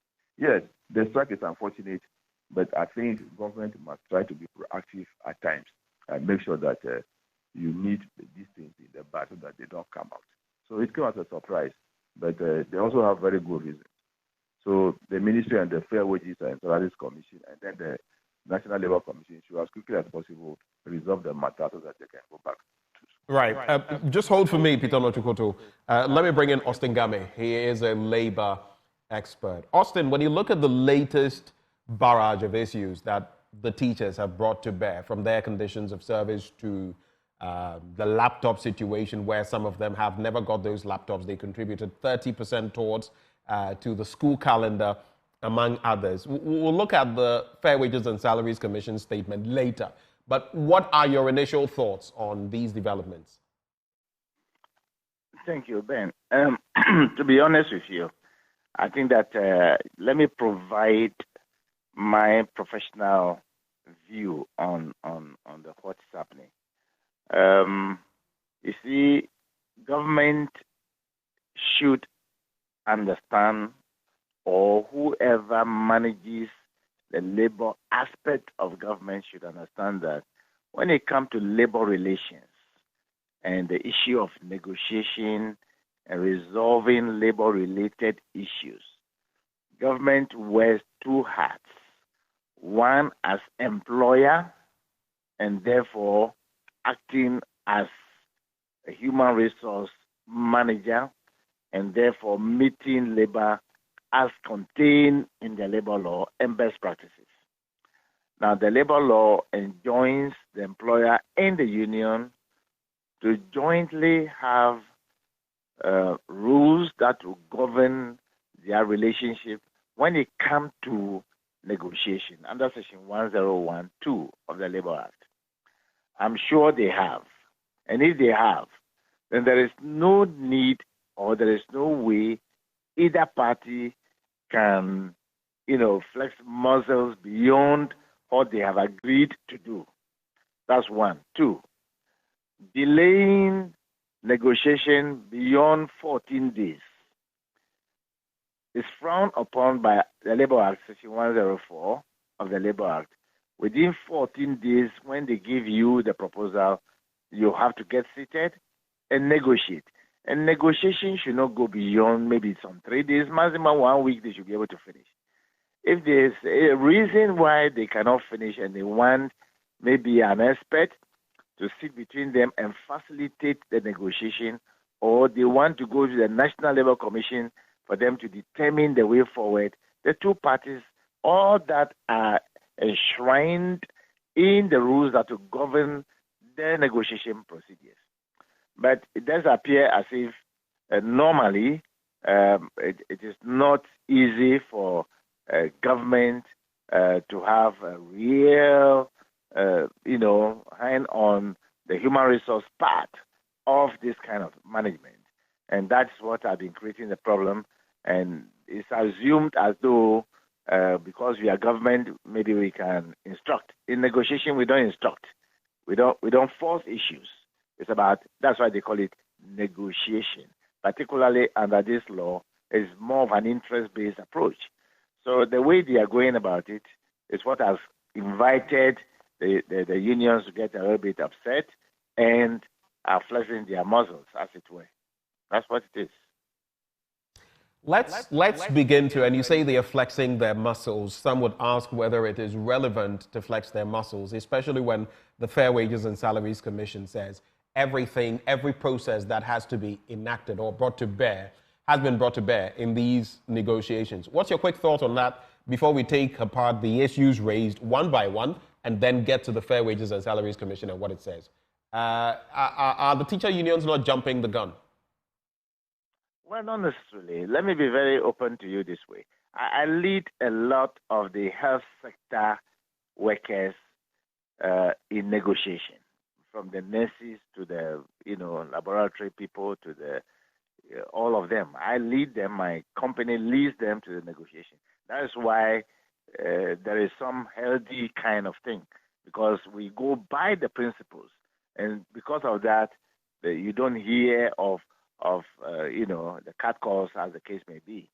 If we are not there, it should have been a different ball game. So it's about the quality of the leadership of the team. Are you suggesting the teacher unions are not negotiating properly? Not the teacher unions. It is incumbent. Normally, it is the employer. That's why I'm not calling it government. Government should know that they must put on two hats. As government, you deal with parliament, you deal with executive branch, you go to cabinet. But when it comes to labor relations, it's purely management, employer, and the workers. And at the negotiation table, the employer chairs the meeting, and the union side will be co-chair, as the case may be, or vice chair. And therefore, both parties have a say in it. It may not be one side, to be accused in this case. So both parties are the people causing the problem. So they should sit down and negotiate two ways. One, non-financials, and then financial. If you finish with the non-financials, which I'm sure the Fair Wages is referring to 16 items, and that they are finished with 10, leaving 6, that non-financials may be a lot more easier. Now, if we come to financials, and this is at the heart of the negotiation.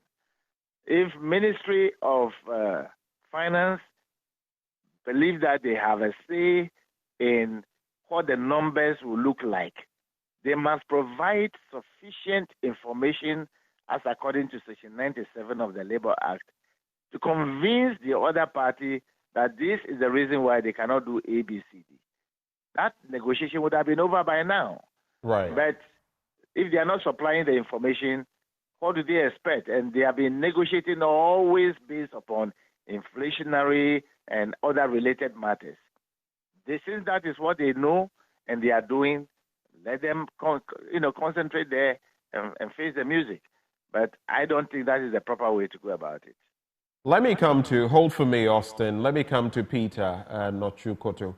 So I want to walk both of you, gentlemen, starting with Peter, through the three major points that are raised by Nat Nagrat and the CCT-GH.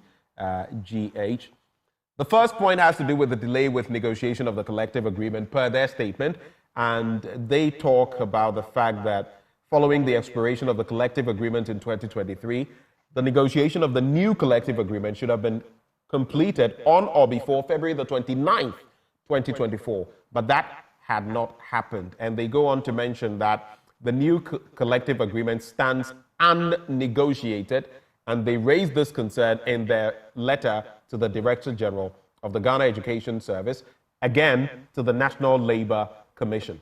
Then they talk about their scheme of service, where the point is made that they have drawn the attention of the Director General of the GES to the fact that the Ghana Education Service does not have a functional scheme of service for teachers, and which makes their work even more difficult. They say they have cried over that time without number and nothing has been done. And finally, there is the point made about the inability of government and the service, that is the Ghana Education Service, to complete the distribution of the laptops to all teachers.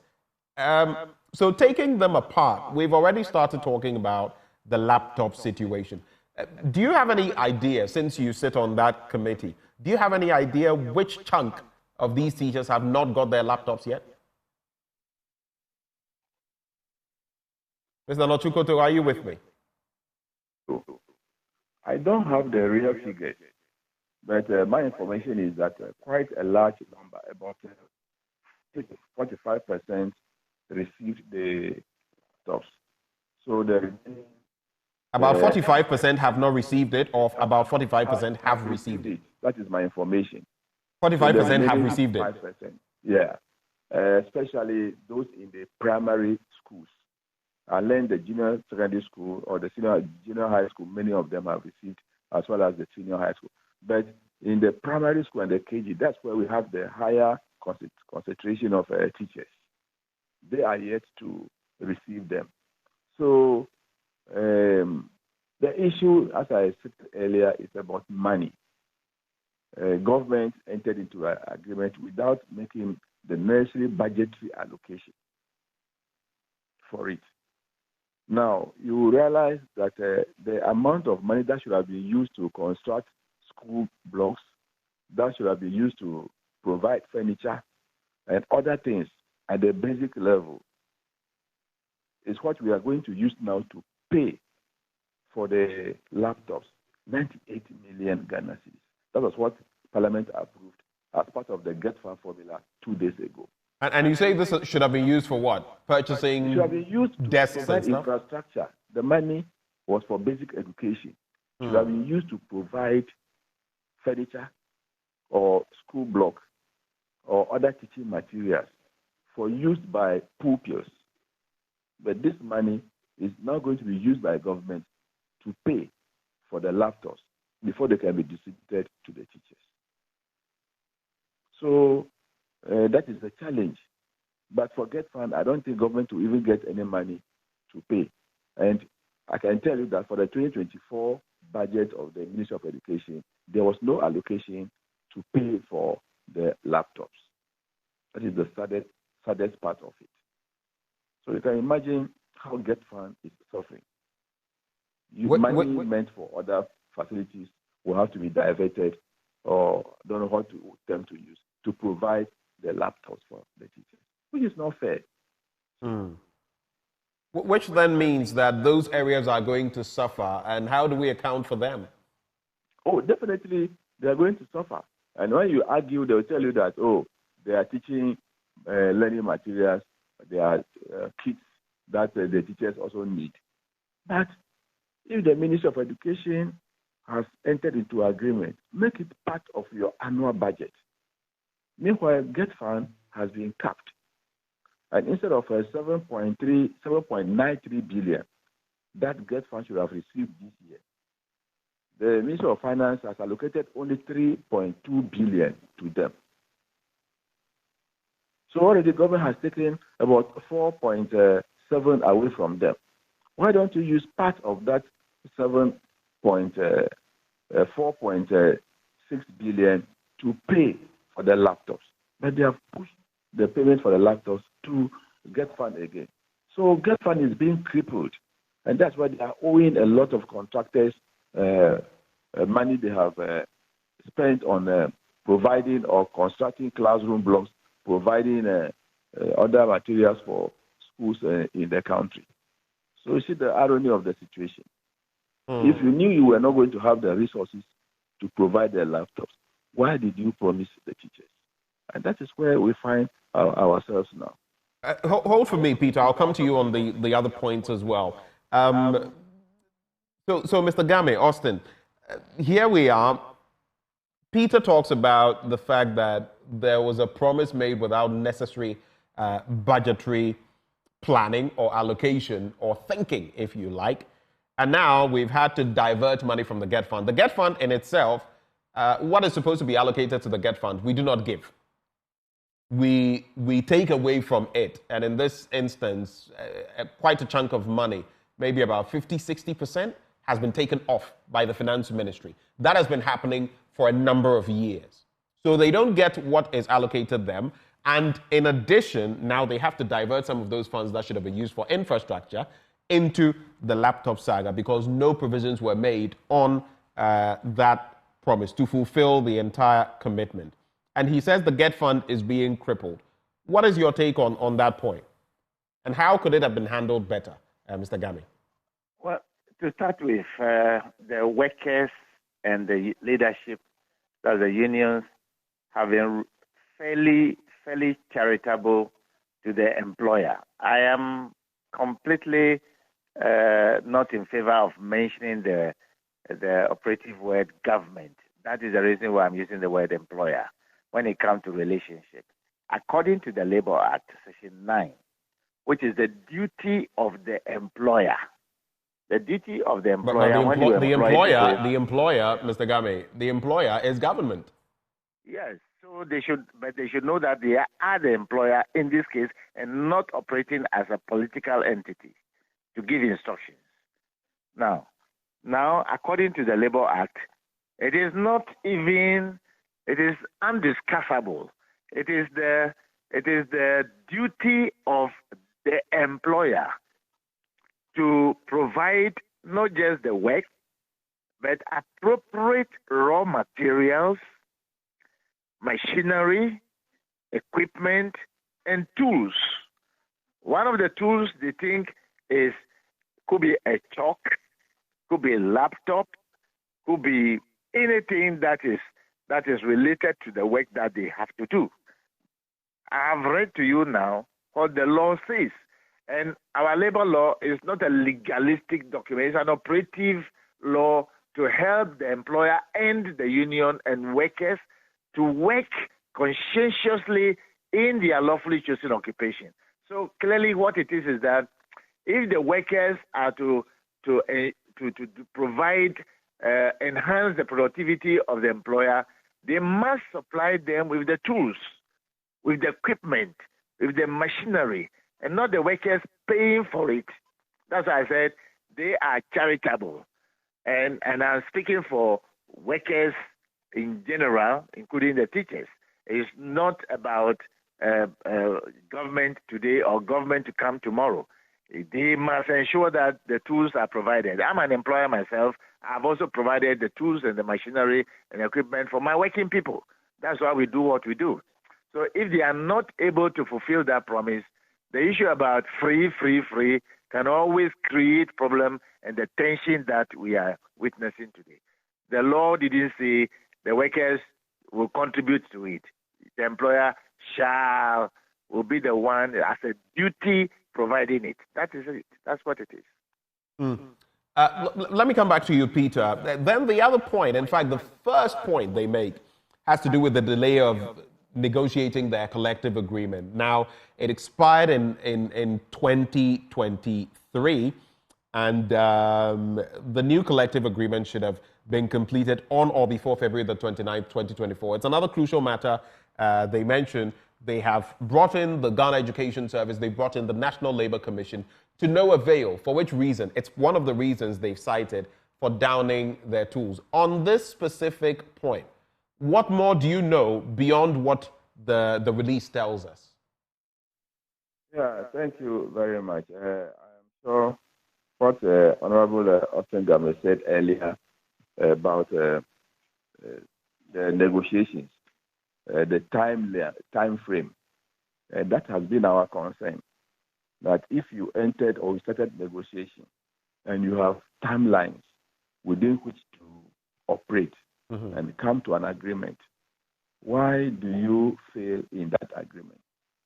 Even if you cannot meet their demands in full, I think it would just be appropriate to meet them as early as possible and tell them, oh, we can do A, B, C, D, but X, Y, Z, we are able to do it. Probably at another time, we will consider it. Then they will come to a compromise decision. But when you delay for 2-3 months and you don't call them and tell them anything, they feel that you have not respected them, so they will take that action. So per rules of engagement, I think the Labour Commission and the Fair Wages and Salaries Commission, as well as the GES, have delayed too long. They are handling teachers, they are handling our children, and today they are at home. Some of the schools, I'm sure the children will go there before they will realize that, oh, our teachers are on strike. So I think we should be proactive whenever we find ourselves in such situation, that when we are dealing with people, I think due respect should be given to them. That is my concern. We should be proactive, work with time, and then we move forward. So the delay, I'm sure, is what the teachers are against, and that is the situation in which we find ourselves. Mr. Game, and I want us to take apart these 3 points before we go to the response from the Fair Wages and Salaries Commission. So it makes a lot of sense from the angling from both parties, the 3 teachers groupings and the Fair Wages and Salaries Commission. On that same point, from the negotiation standpoint, the teachers are saying this has been left unnegotiated. That's the word they use, and that, like I mentioned, they've reached out to the GES, the National Labour Commission, and now things have come to a head. What from the negotiation standpoint is not going well on this point, that if you were negotiating on their behalf, for example, you would pinpoint? Well, I think that the rules that govern the procedure of negotiation is not being adhered to by the parties. I know the kind of rules that they have there because I contributed to the making of it at the Fair Wages and Salaries Commission, and even the one that they use at the national level. To be honest with you, they are not following it. That's one. 2. So when you say they, please clarify for me. Do you mean the teachers? Do you mean the employer, or you mean both parties? No, not one party negotiate. It's both parties that have to negotiate. All right. If they stick, look, I lead negotiation with the Fair Wages and Salaries Commission. If they are online, they will confirm it to you. I lead various negotiations in the public sector between nurses and them, between all the over 5,000 laboratory people, the anesthetists, and so forth. I lead that negotiation. And we don't have the hula baloo as it is because we will not sit there as professionals and they will abuse the process. It cannot happen, not in my presence. And therefore, it is not appropriate for the GES and the Fair Wages to have these meetings and suffer the kind of situation they find themselves in now. It means something is not being done well. They should learn the art and science of proper negotiation and not allow these things to create unnecessary tension in the country. I'm not looking for any of the 2 parties to blame. All I'm saying is that they should stick to the processes as outlined under Section 1012 and Section 1034, so we don't suffer these things again. The law is very clear. I don't know why you say the law is very clear. Are you suggesting then that the teachers' unions are inadvertently allowing themselves to be bullied? I am not too sure whether the word bully will be the case, but it's about the employer also ensuring. In fact, I think that the onus lies more on the employer. If they have any information that they think the teachers should have access to, and it's not even going to be at their pleasure, the law demands and enjoins the employer under Section 97 to ensure that they provide that information. It's compulsory. You must provide that information. And if you have access to that information, I guarantee you the negotiation can be 1 hour. I lead negotiation with many private sectors, and it takes us 1 hour to complete negotiation. Why, if you don't understand something, get somebody who is more a professional person to assist you. Why are we ashamed of getting people who know better than one? If I don't know something, I ask other people. I honestly ask other people. Some people may think you are pitching yourself as the primus inter pares when it comes to negotiation, but you know that there are others also in the space, and they trust that they can go through these processes and get some pretty fair results. Benjamin, anybody who cares to know. We get out from this country. I went to Singapore and I met Ghanaians come there. They don't know that I was the main guest speaker. I went to Tanzania and there they are. I was the guest speaker. You don't like your prophet? You will always face the consequences you want to face. Look, if you don't know something, you don't know. I myself speaking to you, anytime I am in need of something, I go to people I think have that adequate knowledge. So why are we pretending that there are not, are all the fingers the same? So the labor law is very clear as to what to do when it comes to negotiation. It's not about you can read and write. I teach it at master's level at the University of Ghana. And so let me tell you clearly that if you don't know something, ask. Why are they suffering like this? Suffering is an option. If they want to suffer, it's up to them. Right. So maybe this may, from where you said, this could be self-inflicted. But on the final point, before I go to Nochukoto, Peter Nochukoto, they have also cited reaching out to the Director General of the GES on their scheme of service for teachers.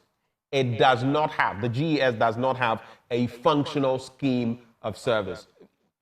I can't even think about how that is possible, but that, per this statement and per what the three groupings have said, is the reality. How much of a problem does that create in all these negotiations?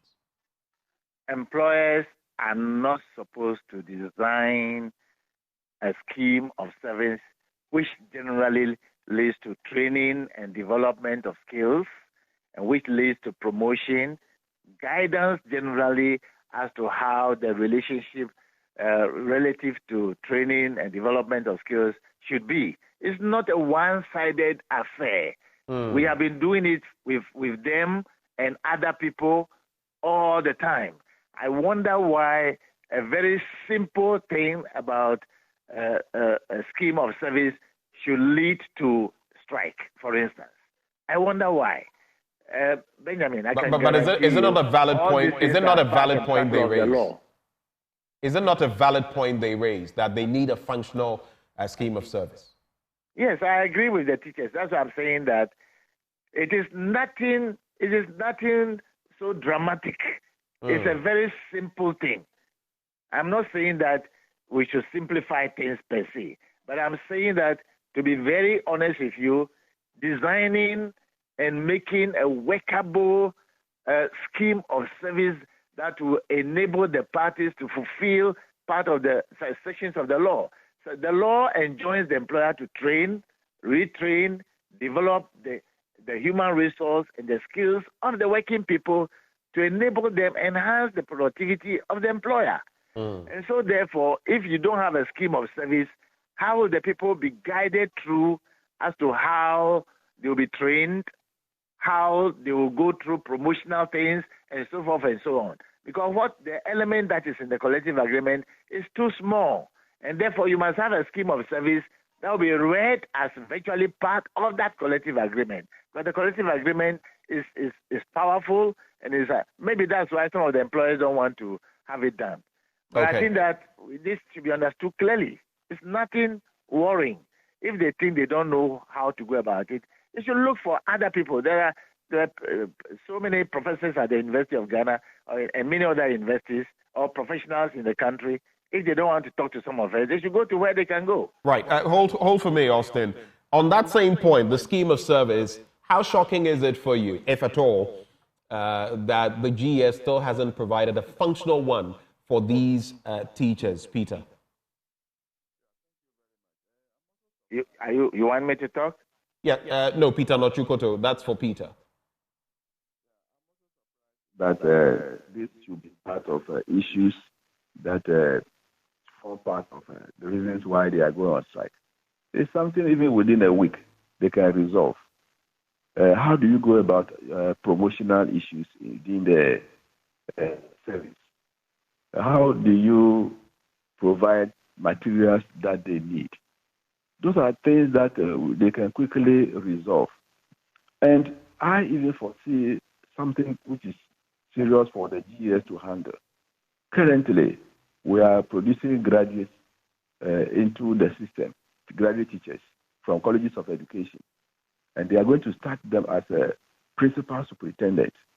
Meanwhile, there are some teachers who have been in the service for more than 10 years now who have not even attained that grade.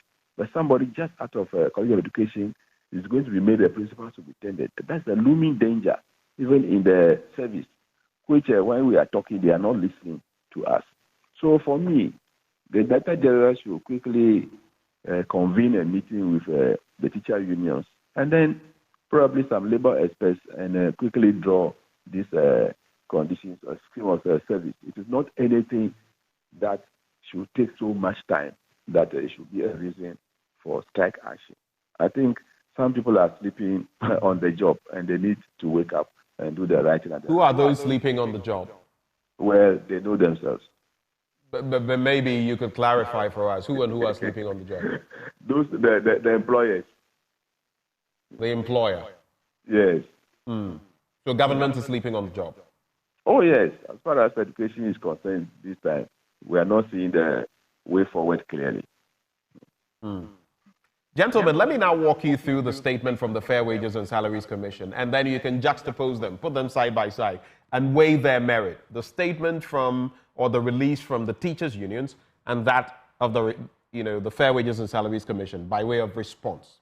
Now it says, and the title says it all, government continues to show good faith towards pre-tertiary teacher unions, that is NAT, NAGRAT, and the CCT in the public sector. And it reads, the Fair Wages and Salaries Commission has cited a news item by some media outlets where 3 teacher unions, it goes on to talk about them, have declared an indefinite nationwide strike. The teacher unions are concerned about the delay in negotiations of their conditions of service. And then they go on to say that the Fair Wages and Salaries Commission wishes to categorically state that there has not been any delay in the negotiations. We, however, wish to respond to the concerns raised by the teachers' unions as follows. 1, at the meeting held on January 20th, 2024, the government team was able to reach an agreement with the teacher unions on 10 out of the 16 items submitted for negotiation. 2, the Fair Wages and Salaries Commission indicated that there was the need to secure further mandates from the Ministry of Finance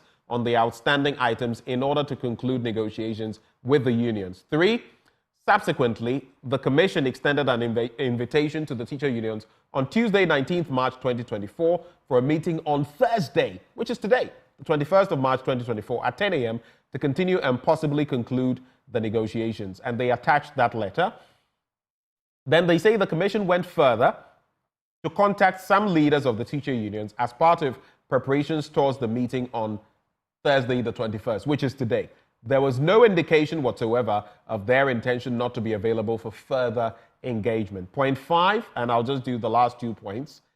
Therefore, without serving the required notice to embark on a strike, contrary to the relevant provisions of the Labour Act 2003, Act 651, and the rules of engagement signed with the teacher unions, they have indeed embarked on an indefinite strike, which action we deem as a show of bad faith, though it refrains from calling it an illegality. And then finally, the Commission wishes to therefore appeal to the leadership of the teacher unions and their members to call off the strike immediately and come back to the negotiating table to continue with the engagement in good faith. So they tell them they're operating in bad faith and that they should come back and negotiate in good faith. What's your response, Peter, before I go to the technicalities with Austin Game? Peter, what is your immediate response to this? Yeah, for me, I think it is a time lapse that is creating the challenge. The Fair Wages Commission, I think, is an arm of, it's an establishment of the state. So in any case, they will have to defend the state in matters of this nature. And that's exactly what they have done. But the teachers have also set their side of the story. But my position is that once you have wasted so much time, you don't expect the other party to be continually waiting for you. They will have at a point to show some resistance to whatever delay you are causing. So for me, it is because they have delayed. And so the excuses they are given may not convince the teachers or the teacher unions very much. And that is what I think they should first of all admit the delay, that they have caused the delay, so they are sorry for it. So go back to work and let us negotiate. I think we should approach it in that way, rather than trying to prove your case right. Once you try to prove your case right in every situation, the employee or the unions may also not take it kindly, because they are leading a group of people and they will not be in a position to fail their people. So for me, where they have said it, they are giving reasons, but it is not convincing enough.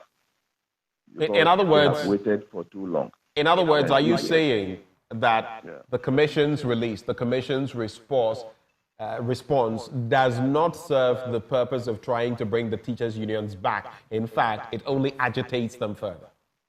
Yes, if they take that position, then it will be very difficult to convince the teachers to go back to class, to the classroom, and for the negotiation to continue. So I think they should take a softer stand in this matter.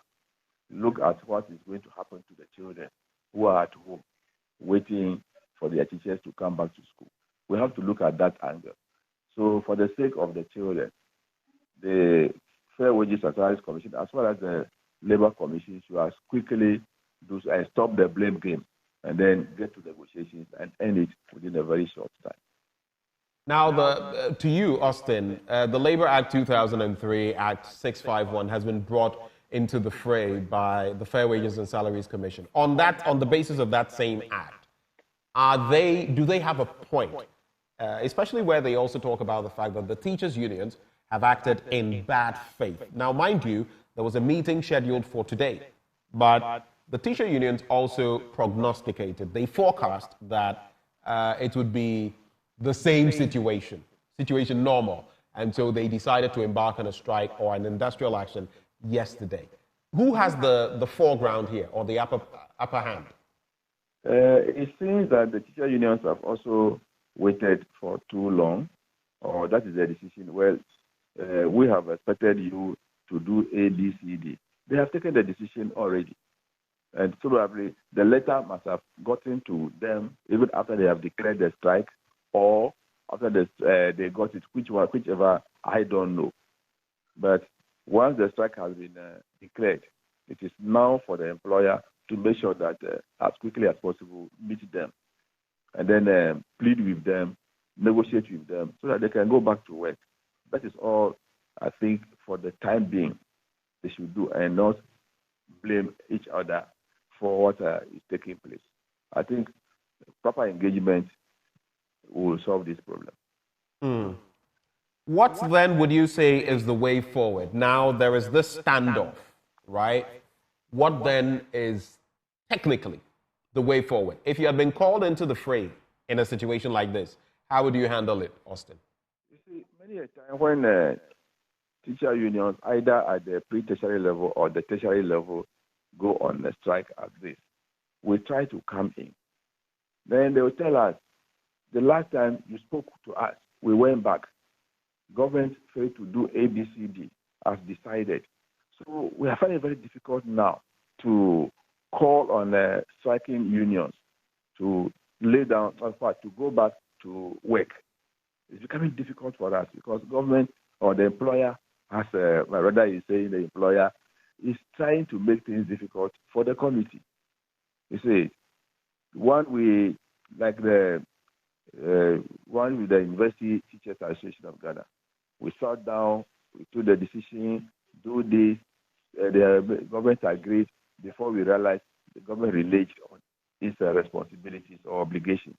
So also with teachers of technical university, and even the pre-tertiary teacher unions. So we have that experience, and it's becoming very difficult for us now to intervene in matters of this nature, because the employer, when we agree on ABCD, is unable to fulfill their obligation to the teacher union. So we are having it very difficult now. So we are finding it difficult to have the moral obligation or the moral morality about the whole thing. How do we go about it? That is becoming our biggest challenge now. And for you, Peter, what would you say would be the proper way of navigating this very tricky situation? These teachers down their tools and the entirety of that sector suffers. What's the way forward? Well, for me, the way forward is once they are meeting tomorrow, I think they should, as quickly as possible, engage very well and then conclude their negotiations or whatever agreement they can reach before the close of the week, so that Monday they can go back to school. All right.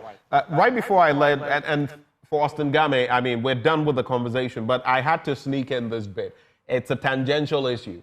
Today we have the national dialogue on empty plates, the free SHS promise. I want to believe you have got some snippets of that, Peter Nochu Koto. What is your reaction? I mean, based on what you've seen and this national dialogue we're going to have, how do we alleviate that situation? Yeah, in the first place, I want to appreciate the work done by Joy News, because you've gone to vindicate the minority on what we have been saying for some time now, which the ministry has vehemently been denying. We've spoken about the type of food given to our children at the senior high school, the quality of food and the quantity. And nobody seems to be supporting us. So with the documentary that we have come out with, we are now getting the support of even parents who hitherto were saying that we were doing propaganda with the free senior high school policy. But I think it has come to light now. And I appreciate your efforts as a media house. You should continue that way, so that when we see the real things, we believe them and then work towards resolving such issues. That's why we are calling for a review of the free senior high school program. Nobody is saying that it should be cancelled. It's a constitutional obligation. So let's look at it.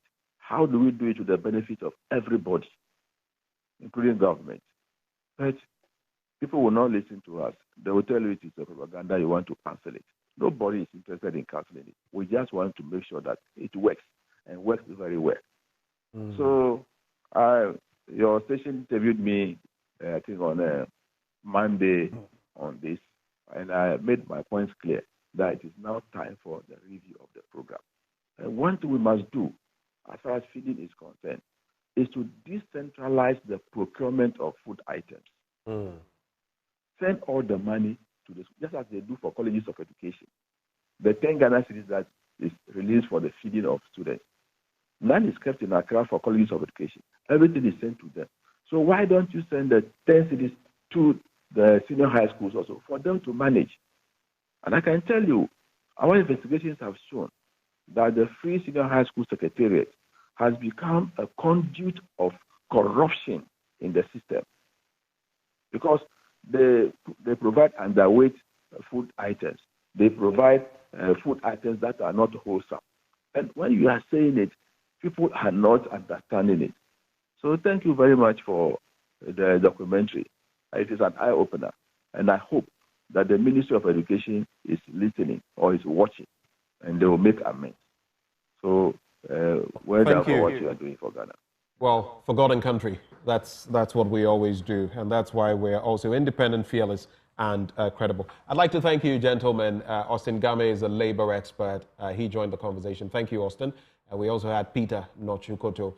He is ranking member on the Education Committee of Parliament, joining us for this conversation. But stay with us, because still to come, we're going to be talking about the anti-gay bill, the LGBTQI plus bill, and the standoff right now. There's an impasse between Parliament and the executive. The president has signaled that he will not sign this until there is some finality as far as the court process or processes are concerned. You know, it's a two-pronged issue. Dr. Amanda Odoi together with Richard Delaskai in court on different matters. But then the minority is saying, especially with those 3 attempts by the Clerk of Parliament to serve the presidency, that the president is literally overreaching. Now, you know, there's a counterbalance between the 3 arms of government. The question is, what is this going to lead to? Parliament has already signaled that it will not approve the ministerial appointees or nominees of Mr. President. It's also signaled that, listen, we just might push for an impeachment of the president. But where do we go from here? And how does the cookie crumble? That conversation up next on the AM show. Do stay.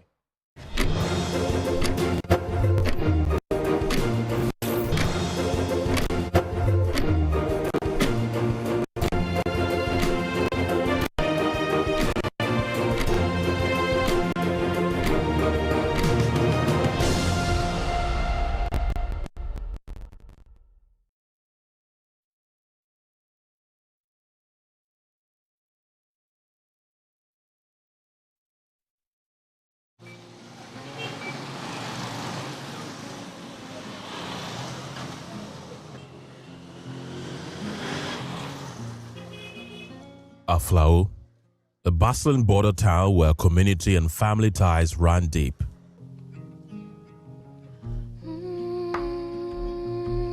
Meet Christian Nyalete, a 38-year-old driver whose life took an unexpected turn when he was diagnosed with tuberculosis. Little did he know that his diagnosis would not only test his physical resilience, but also challenge the bonds within his family.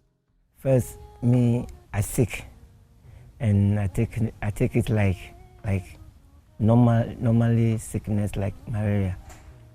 And first I'm at Accra, and I drop down here. I come and go hospital at Agbozume, and they say I should come to the hospital here, what they call it, Michigan. And I come, and they come and do the test for me, and they give me, and the doctor tell me that I have a coughing, like a door.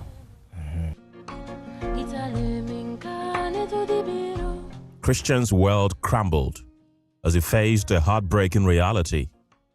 The very person who should have provided comfort and support, his own mother, turned away. Stigmatized and isolated, Christian was forbidden from sharing meals with his family, a painful separation that extended to his own children. I go to the hospital, and the doctor give me the medicine, and I come and explain what sickness that worried me. Oh, now my mother changed her lifestyle to me. And now if I speak, my mother will be shouting, hey, Christian, hey, I told you not to be spitting at the public, so I should go outside and go and, oh, even if my children come back to school and they come closer to me like that, hey, if my mother can meet, hey, then we'll be calling the children that they should not near me. They should not near me. They should not near me, so they don't know that this is the sickness that is worried me. Amidst the darkness, a glimmer of hope emerged in the form of TB Impact GH, a digital tool designed to empower those affected by tuberculosis. One day we can go meeting, and I tell Sister Joy that how my mother will be behaving to me, and one day, and Sister Joy called and explained how the sickness is this. But before she calmed down, and like now she can do to me. Christian was linked to a TB advocate through the TB Impact GH app. That would change his life for good. I got to know Christian through the TB disease So as a TB advocate, we go to the hospital, we take names of clients, then we do contact tracing by visiting them, educating them, motivating them to take their medicine to get better. I thank them. If it could not be them, like by this time, I don't know where I'll be. And me, how the sickness catch me, you know. Even my fellow people, my friends, I'll be saying, hey, Christian, ube. And I feel so sad, you know, to myself. But as I come and I come and collect the medicine and I've been drinking it, eating in normal time, doing everything, I can see that I'm fit. Introduced in Ghana in 2022 by Hope for Future Generations, the TB Impact GH has become a beacon of change, breaking down barriers, challenging human rights violations, and confronting the pervasive stigma associated with TB.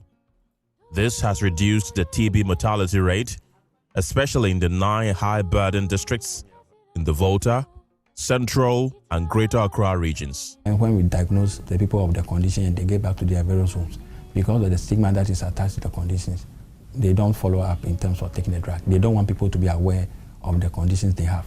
So the intervention of Hope for Future Generation has actually created some awareness among the community members, and this is yielding a good result. Our defaulter rate has reduced drastically, and the rate at which people are dying in terms of the disease has also reduced. So it's a sign that their contribution in terms of support to the clients in the community is very laudable. Hope for Future Generations established TB support groups within all 3 implementing regions. These provide a very good platform for TB patients to share their experiences and support each other. It is also collaborating with the district health management teams to sustain the support groups even after the project. The activities they've carried out in the municipality has actually helped us in getting a lot of people to voluntarily come for screening, and some were found to be positive and have been put on treatment. It has actually helped us to even exceed our target for this year. As a municipality, we were given a total of 120 cases to find within the year 2023. We were able to get 148. That is about 123% of our target. We have exceeded the target. Please, we are pleading. We are on our knees. This Hope for Future Generation program, it shouldn't come to an end. Please, we are on our knees. We have our brothers and sisters in the community who are also going through the same thing we went through, which is the TB disease. The TB Impact GH appears to be the game changer in addressing challenges, preventing patients from receiving treatments. Hence, the push to have the initiative go nationwide. It's a software that the country must adopt. It's very important because it also helps you to track the quality of work that you are doing. It gives opportunity to the people to engage you, to let you know that what you are doing is helping us or not helping us. It also contributes to efficiency and effectiveness of your work, which is very important, especially at this difficult time where resources are limited. Yomekpe, translated as the cough that leads one to the grave. This gloomy local term not only describes the disease, but carries with it a heavy burden of stigma, influencing the perceptions of those affected. But, thanks in part to Hope for Future Generations and the TB Impact GH, the name has been changed to PSS, which means hard cough, which can be cured through a 6-month treatment regimen. Emmanuel Jivenu, Joy Prime.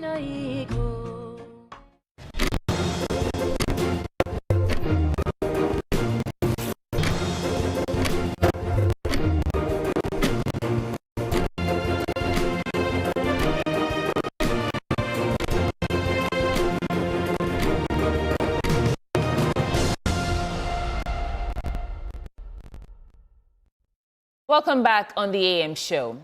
Now, each year, on the 24th of March, the world marks World Tuberculosis Day.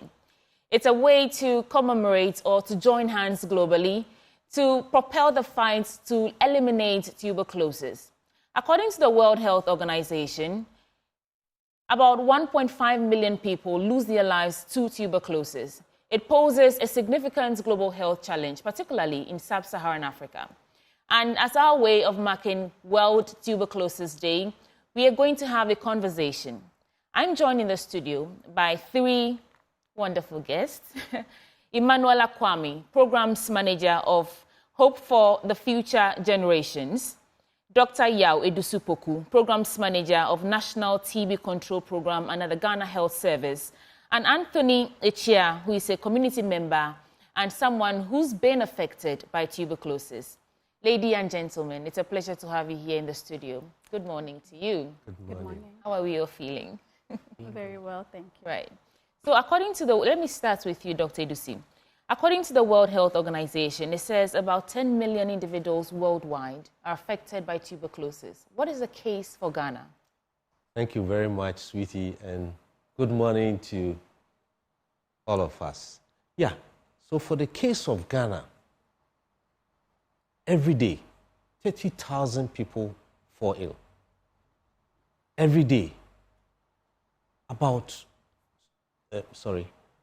for the case of Ghana, every day about 121 persons fall ill, and then every day about 30 persons die.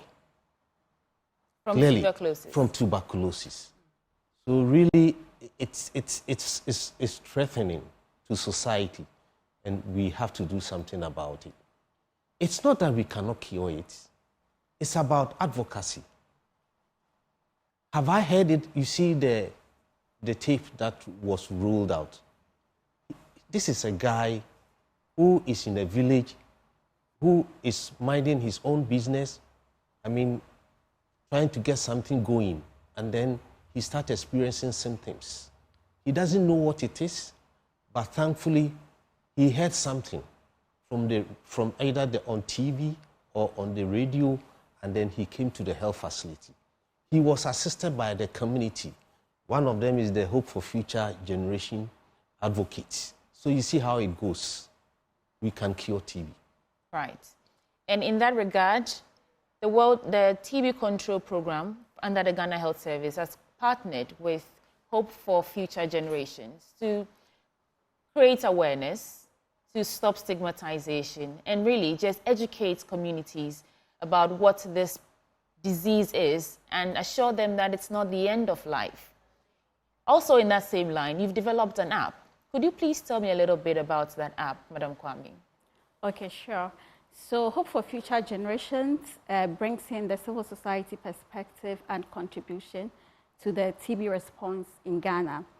And as an NGO, you know we are donor-driven, and so supported by Stop TB Partnership Geneva, the global community was able to come together to develop an app to specifically tackle the gaps in TB implementation worldwide. The app, which is called One Impact globally, but it has been adapted in Ghana as TB Impact GH. And so every information on the app mostly was generated by the National TB Control Program, and then civil societies coming together to put those information there. When we look at some of the challenges being affecting the TB community in Ghana, it includes stigma, it includes discrimination, it includes barriers to TB services. And so looking at how can we address these gaps, because they have existed for so long. So the TB community members, we as an NGO, we are people-centered. And so we decided that to be able to put people at the center of the implementation, let us develop or let us adapt this app from the global community that will encourage and empower the TB-affected people to lead the implementation by themselves. So this app is to monitor how TB services are delivered in Ghana in terms of quality, accessibility, availability, and even affordability. Right. Right. I'll circle back to you both, but I want to speak with Anthony. You have been affected by tuberculosis. Could you briefly share your journey with us? since you first suspected that something was wrong, and treatment to the point where you're here to share your story to the world. Okay, thank you very much, and thank you to our viewers. Most of the times when you get affected by TB, you often don't know that you are contacted TB. You have to call for some time, go to the pharmacist, get some medications, take in the medications to, for if the cough is out of your system, then you know that, oh no, it's not tuberculosis. But when the cough persists for some time, then you know that you, and you get a good health facility or through the community, you have information on what your next steps are. That's having a sputum check. Then you are identified and you know that you have tuberculosis and you are linked to care, as in to a health facility for treatments. And the duration of the treatment for mine was 6 months at a time. I had to take medication every day at the dot service or the dot center, and for them to monitor and for me to also adhere to the medications and taking them and getting well as well. Dr. Idusi, do you have these programs all over the country where, you know, each community can have access to programs or activities that sheds light on tuberculosis so that they can at least take their health seriously? Thank you very much. Yes, we do. No, we work with NGOs. If I say we, the health workforce. Ghana Health Service? Ghana Health Service. We have some NGOs, they are not in all districts, who also find cases. Some are in the hard-to-reach areas, very difficult terrain, but they have decided to be there. And then some are also, as Anthony is one, we call them the community-affected persons. They are very good in counseling because they've once been affected before and they have been cured. So, I mean, they align themselves well with people who are on treatment. And so we get less and less default rate. It's very important to collaborate with all these people, especially around this time when we are marking our World TB Day, 24th of March, but we are commemorating it on the 22nd on Friday, which is tomorrow at the Jubilee Park. Look at what I'm wearing. Yes, we can end TB, and that's what Elatu is wearing. Why? TB is not just a medical issue. It has a social component. It's a social disease, you know, and it has a component of stigma, high one. If people get it when they are in overcrowded areas, some people sleep in kiosks, about 10 of them, prisons, and then if you don't eat well, you will come down with TB because you breathe the germ in the atmosphere. Somebody breathes it out. When the person sings loud, sings or shouts or coughs, and then you also inhaled it. So I think we should bring it all the way down. Tuberculosis is an airborne disease, correct? Excellent. Exactly how does this germ act? And how does it get transmitted? And who is at risk? Very good question. How does it act? So it's from a person who is already infected. The person is expressing symptoms. The person sits on the trotro, so we are all at risk. Right now, if we disaggregate our data, all professions are in, including the health staff. The health staff belongs to the at-risk population, the vulnerable group. So on the vehicle, in the classroom, when teacher is teaching, somebody is coughing, teacher must be able to indicate that, look, I have to let your parents know that you need to go for screening. So you see, exactly how does it come about? So we breathe in it, but we breathe this germ and then it goes into our body. Some hide. It hides for a long time, sometimes 10 years, sometimes 5 years, sometimes 8 months. It depends on your immunity. If you smoke, if you drink, you bring your immunity down. If you have HIV, you bring your immunity down. And so these germs come up. So you start expressing some symptoms like fever. Anthony mentioned it, fever, chest pain, weight loss, drench, you sleep, and everybody is not sweating. You are sweating profusely. So these are some of the chest pain. These are some of the symptoms. And the only way to know for sure is to be screened at a hospital. Very good. We screen at the hospital, but we also have his organization, for instance, who also screen them in the communities. But screening is the only way to tell. Screening, two main types that we do. Okay. It's the symptom screening and then the X-ray. Okay. It's very, very, very critical. We have them. We have the digital X-rays, as many as about 79. And then we have the gene experts that test the sputum, about 200 of them in country. But they are not enough, and we have some strategies that we use, like transporting these sputum samples from areas where they don't have the gene expert to areas where they have the gene expert. It's a machine. Within 2 hours, results are ready. But before, as he indicated, before he was diagnosed, he went to the pharmacy to buy medicines for cough. And that is what a lot of people do. Some also have to buy chicken and then take it to the soothsayer because they don't believe that it is curable. So these are the misconceptions and the myths that come with it that we need to.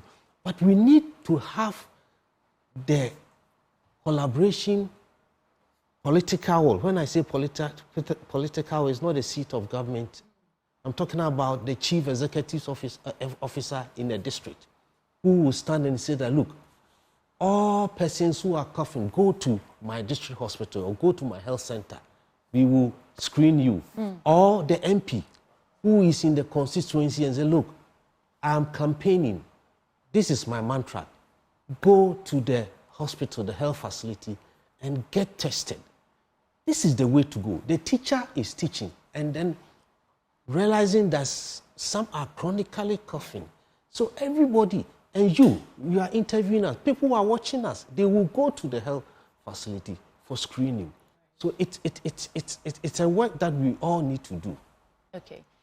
Emanuela, I know this cannot be overemphasized because it's very important, but why did Hope for Future Generations decide to actually focus on tuberculosis? And could you share some success stories with us on some of the things that you've been able to achieve, through your awareness programs? Yes, okay. So being an NGO, we seek to improve the health of vulnerable populations. And so if people are marginalized because of their health, which for conditions such as TB, which is purely preventable and curable, Hope for Future Generations, we care about community members. And so for us, we think that we can take on interventions to prevent and then also to improve the health of these people. And so we get to the grassroots, the remotest places as possible, where sometimes Ghana Health Service cannot even go. We also have our resources to augment what Ghana Health Service is doing. And so, especially with bringing the app in question on board as well, is also to ensure that the people most affected by TB are the ones leading the implementation of the response. What does that mean? It means that people are meaningfully engaged to bring on board their view of what can be the most effective solution to end TB in Ghana. So for Hope for Future Generations, that is what we do, and it's been very beneficial. Through the app, we have been able to have about 1,000+ people engaging on the app. These are people affected by TB who are reporting issues such as stigma, issues such as discrimination, issues such as lack of nutritional support and lack of financial support. And for some of the success stories, recently there was a case of a student in Central Region who was sent home because he was on TB medication, which is not right. For TB, doctor can attest that for the first 2 weeks of having been diagnosed of TB, you are infectious. But once you are on treatment and then you pass the first 2 weeks, there's a huge reduction in the infection rate. And so the possibility... So it's not transferable at that point, yes, the possibilities reduced. Okay. And so if someone has gone past 2 months of TB treatment, why do you send such a person home to go and sit home because they don't know for 6 months? Exactly. And so that is where we come in, first to advance the rights of these people. So we had to engage the school because we think that they don't know, like you said. We engaged the school to let them know the right thing to be done. So at the end of the day, the student was brought back. And another thing that was also asked was for the student to even bring their medical records so that they can file that on the student's records in the school, which isn't right. And so for some of these things, that is where we come in to intervene for the client. Anthony, I've heard a lot of the word stigma and discrimination used a lot. As someone who's been affected by tuberculosis, did you experience it, and how did you navigate that? I also experienced TB stigma. Okay. See, at the time when I got my TB stigma, my elder sister is a health worker, and she will advise you, hey, this TB, you shouldn't bring it close to us, crowd. You should isolate yourself, take more fruit, be drinking water. Even the cups and the spoons, you will not be using the ones that your family are using because you are afraid that they will get affected by the tuberculosis as well. And when you go into vehicles and stuff, the moment you cough, everybody's looking at you. Although you use a tissue to cover your mouth from other people getting infected, they don't understand that you have passed your 2 weeks and they will not get affected, but you are doing your possible best. But once they see you coughing, everybody will be looking at you some style, and it's not comfortable. Coughs are uncomfortable when you're around people. But it's a step in the right direction. This, I hope, sheds more light on this issue when people understand that tuberculosis is not a death sentence, and we should not discriminate against individuals who are treating stigma. So, in about 1 minute, we need to wrap this up. Any final words, considering today we are marking World TB Day? Thank you very much. So, for the first time in this country, in 2023, we notified over 19,000 cases, as against 2022, which was about 16,000. So the disease is there, and it affects the workforce of this country. People are laid off work. They don't, because you have to treat for so long, they are unable to go to work, and the stigma as well. So we need resources. I told you, the first line of diagnosing this is using the gene expert. The gene expert is 200. We have the 200. The district we have is 261. So there's a shortfall. In this gene expert, we use cartridges. One is $10. So we need resources from government, resources from private. We need all this.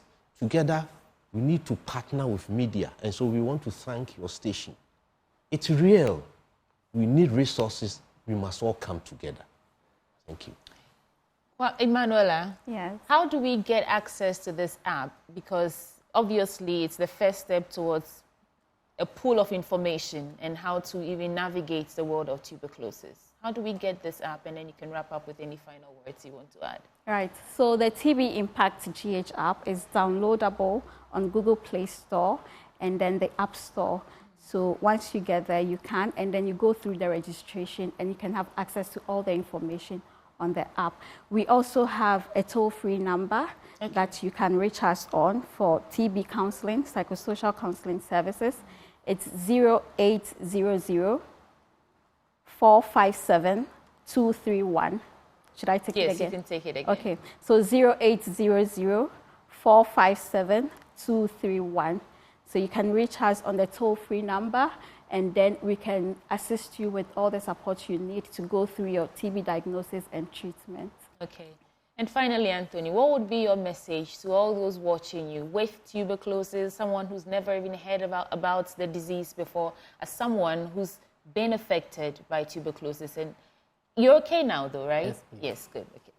So my first thanks goes to my organization, Hope for Future Generation, for giving me the opportunity and for granting us capacity building and strengthening us with the information and knowledge about tuberculosis that we need, that we will be able to carry out our messages across.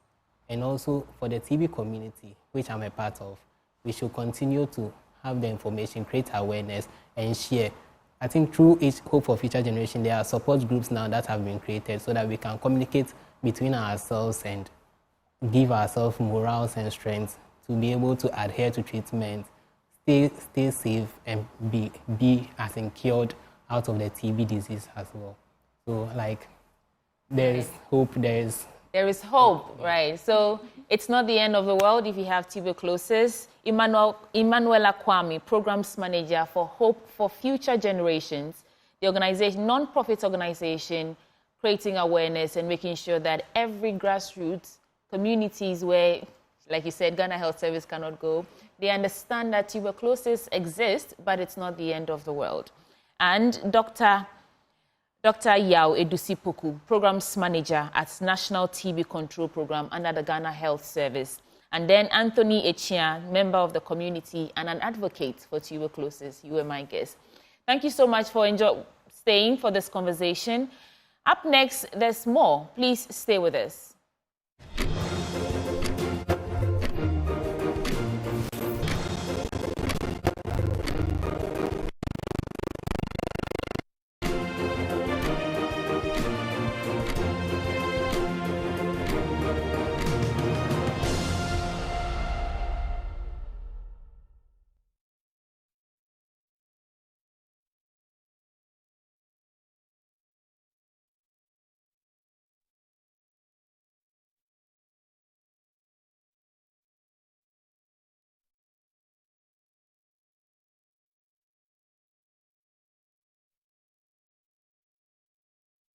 Welcome back on the AM show, and we continue with our big stories. Now we're talking about the anti-gay bill. It stoked quite a conversation on different ends of our political spectrum and in our social lives as well. Now guess what? Yesterday was crucial because there had been 3 attempts by the Clerk of Parliament to serve the presidency in respect of this bill. All 3 attempts rebuffed. We heard from the presidency in that statement. But yesterday, the minority had a lot to say. The majority side had some rebuttals, among others. We'll get into the nitty-gritty, the facts of the matter with our parliamentary correspondent, Kweku Asante. He joins me in the studio. Benjamin, it's good to see you, V-Mate. Sharp. Good to be here. Lovely shirt, by the way. Thanks. Your work has not been very easy in Parliament lately because of the back and forth. Tell me about it. So much going on. And in fact, yesterday was quite chaotic because, of course, Parliament had planned that yesterday they were going to adjourn for Christmas, Easter break, I should say. But certain events had come in and had really angered the Speaker of Parliament. The Speaker of Parliament had been away for about a week. He had been in the US on some official visits. But yesterday, he decided to come in and ask MPs to hold on every business until he was in the chair. So at about 2 p.m., the business of the House was suspended, waiting for the Speaker of Parliament. At about 6 p.m., he took his chair, and he came in with a very fiery response to the President's, the letter that emanated from the Presidency, rejecting and ordering the Clerk to Parliament to cease and desist from making any attempt whatsoever to serve the President with bills that have been passed by the House. And this time around, the controversial anti-LGBTQ bill. The clerk, like you said, have tried 3 times, and both on all occasions, the presidency have rejected his attempt to serve the president with a bill so that the president will decide to either sign or not sign. The reasons the presidency have given is that there are currently actions pending before the Supreme Court. These actions also have interlocutory applications for injunctions, for which reason they believe these cases must be disposed of first before the president will be in the position to deal. Of course, when we talk of those cases, it is in respect of 2 people, Dr. Amanda Odoi and Richard Delaskai. Yes. To clarify. Yes. So these persons are before the court over the controversial anti-LGBTQ bill that was passed by the House, and they say that part of it is unconstitutional. They want the Supreme Court to pronounce on that. So the presidency said, as by virtue of these actions, I'm unable to work on the bill as has been passed by the House. The Speaker of Parliament comes in and, in a lengthy address, almost an hour, he was livid. Very livid, shreds apart the presidency's letter, says that the letter that came in from Nana Bedi-Etu Asante, the Executive Secretary, was actually contemptuous of Parliament. It has no basis in law, and that the president is trying to stultify, as it were, Parliament from being able to do its work. As far as it's concerned, the presidency has no such power to do what they're reporting to do. But be that as it may, it says the presidency have laid what he called a principle that will not be followed. And that anytime injunction applications are filed against government business, Parliament is not going to consider any of those business. As soon as the applications in court, they are not going to do that. And so... Which is kind of like quid pro quo. Quid pro tit quo. for tat. In other words, once there's an injunction, we will not touch it. Exactly. And that could be chaotic. And the chaos has already started. There are 22 nominees of President Akufo-Addo currently before Parliament who have gone before the appointment committee. And we expected that yesterday, the question would have been put on them, a vote would have been taken, and they would have been approved as ministers for the president to swear them in maybe today or tomorrow. The president says Roxy Nelson Efemekpo has gone to court over these nominees and has filed for an interlocutory injunction. Because of that, he's unable to get the House to deal with that. So that means these 22 ministerial nominees will have to wait until at least May, when Parliament returns from its Easter break, before they can get any action. That will be like you that is said, catastrophic. You used the word stultify at the start of this. It would mean that the work of these ministries will come to some halt. Yes, in fact, if you look at they are not substantive. If you look at the information ministry now, there is no substantive minister. There are no substantive deputy ministers. Because when Kojo Pankuma was moved to the Works and Housing Ministry, his deputy, Fatima to Abubakar, was relieved of the position of deputy and promoted to become minister. Right? And that means there's no deputy, there's no minister. And then there's a deputy ministerial nominee in the person of Sylvester Tete. There's also Fatima Abubakar herself to become the substantive minister. And all these persons have not now been approved. Of course, we understand that the president has appointed some substantive ministers to act in this stead. But without substantive ministers at these ministries pushing through government business in those places are going to suffer. So, like you said, quid pro quo, the Speaker of Parliament is saying that if you are not going to work on the anti-LGBTQ bill because you claim there's been an injunction application, I'm also not going to do any government business in the House. And in the future, when there is any injunction application, I'm not going to work on that. And there were key government, apart from these, there were loans, 150 million cedis that government is hoping is going to, as it were, solidify the Ghana cedi, which is on a free fall decline now. There's also tax waiver requests that are currently before the House. Ordinarily, when the House is expected to adjourn, it's the government side that will lead business. They will ensure that every business is done. And then when there's no business to be done, they will give the indication to the Speaker, then he will adjourn the House.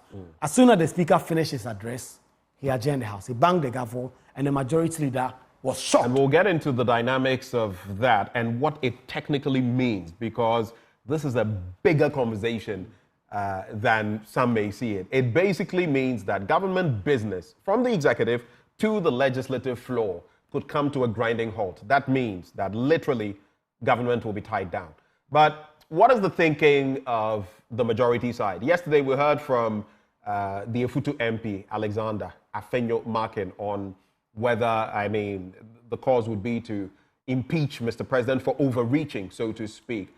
Let's bring in now Eko Asifwa. He's Member of Parliament for Otafo. Eko, good morning. Morning, my brother. You sound rather tired.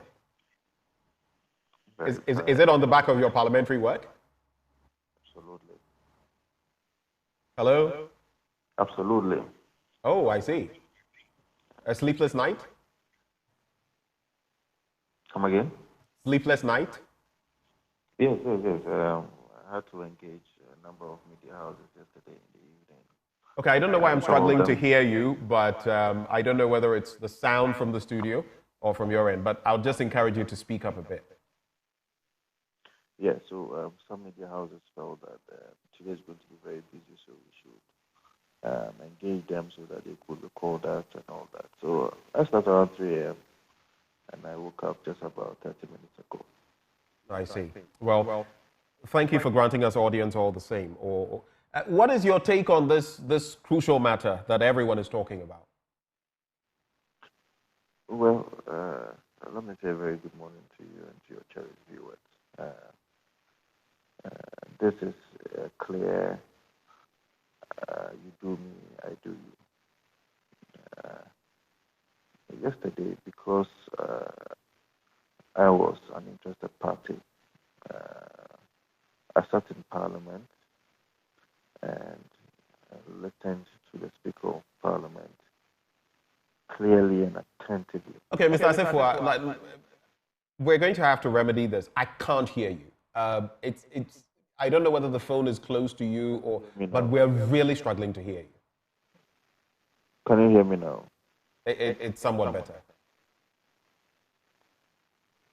Please go ahead. Hello? Yes, please go ahead. It's better. Can you hear me now? Yes, much better.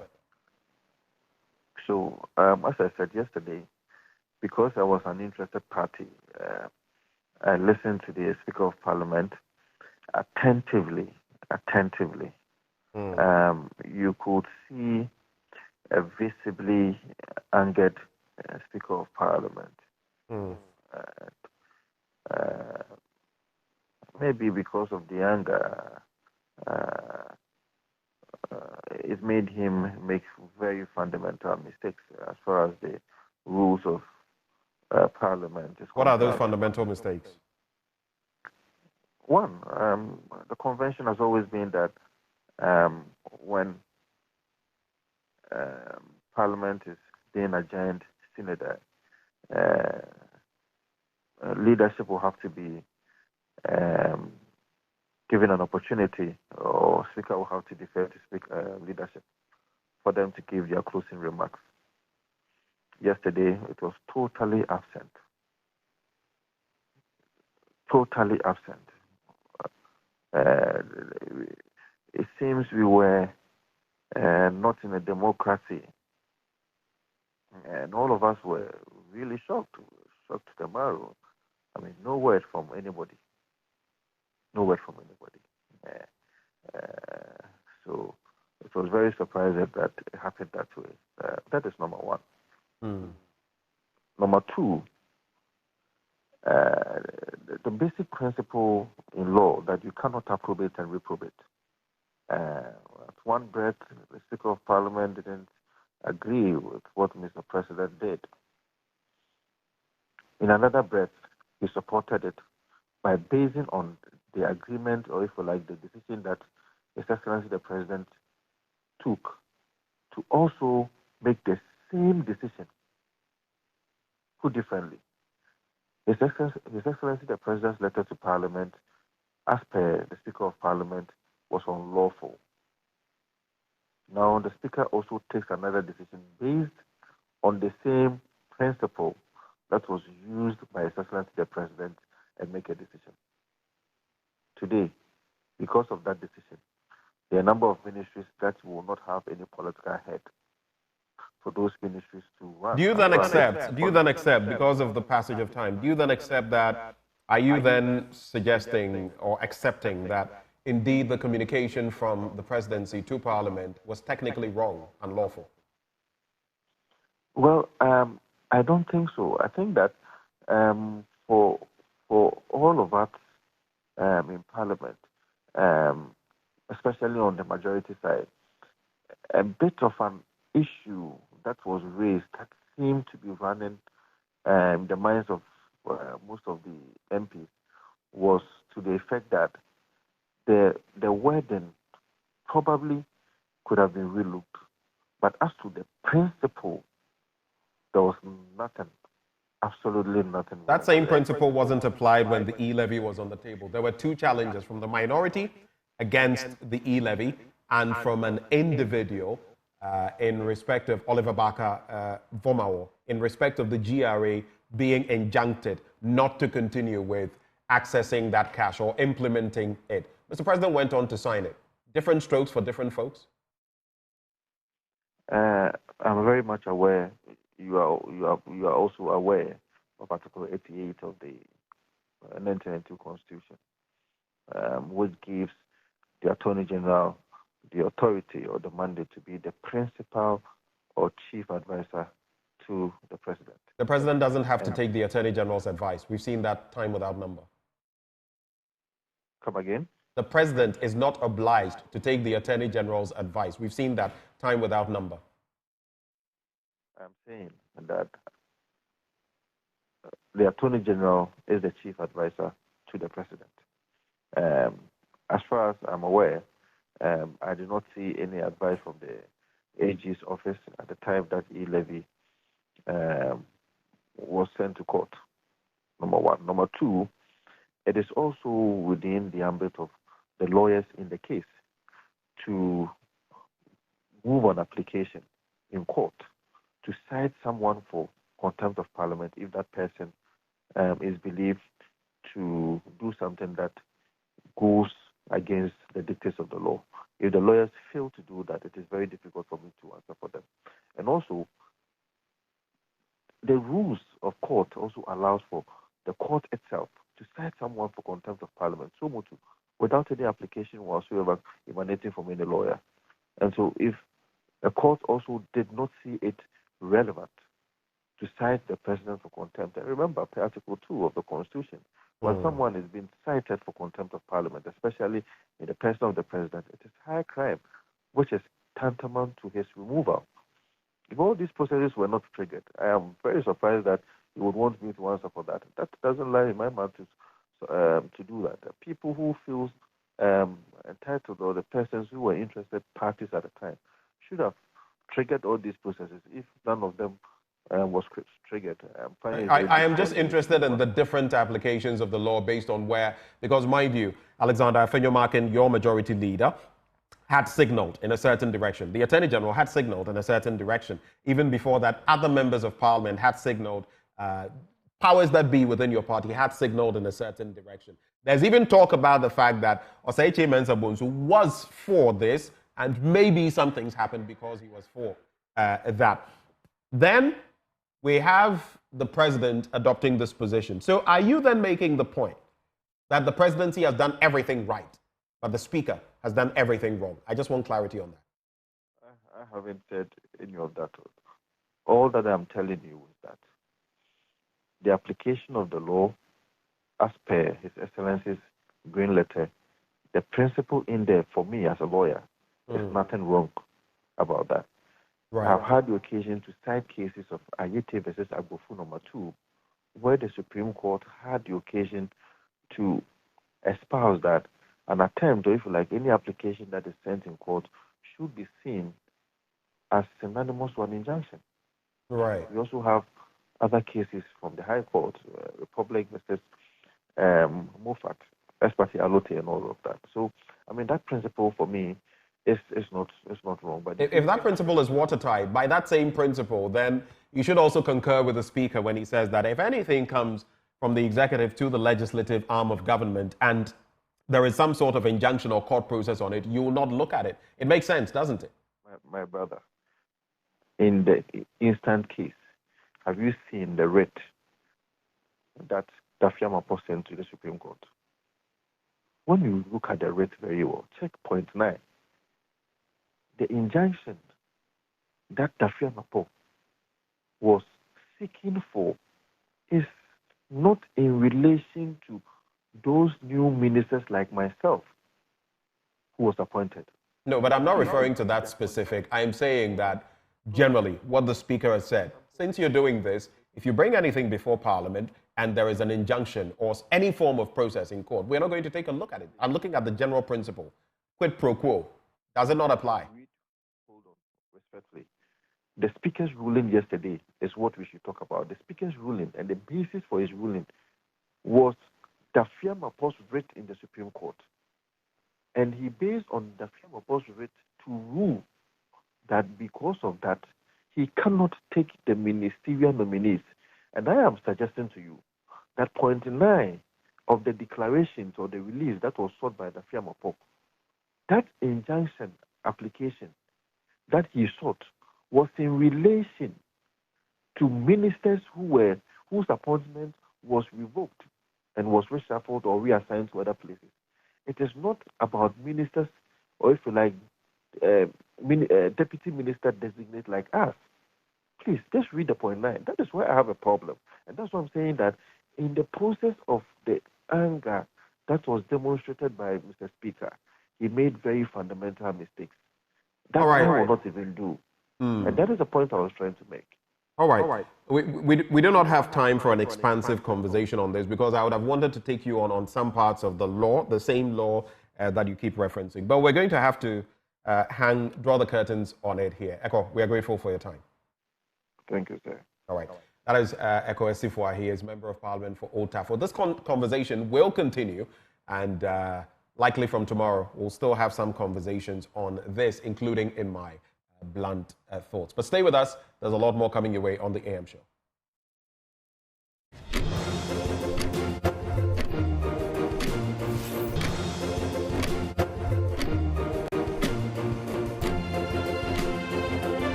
In the spirit of public interest journalism, Joy News went out to understand the real situation on ground as pertains to what the children in senior high schools are eating under the free senior high school policy.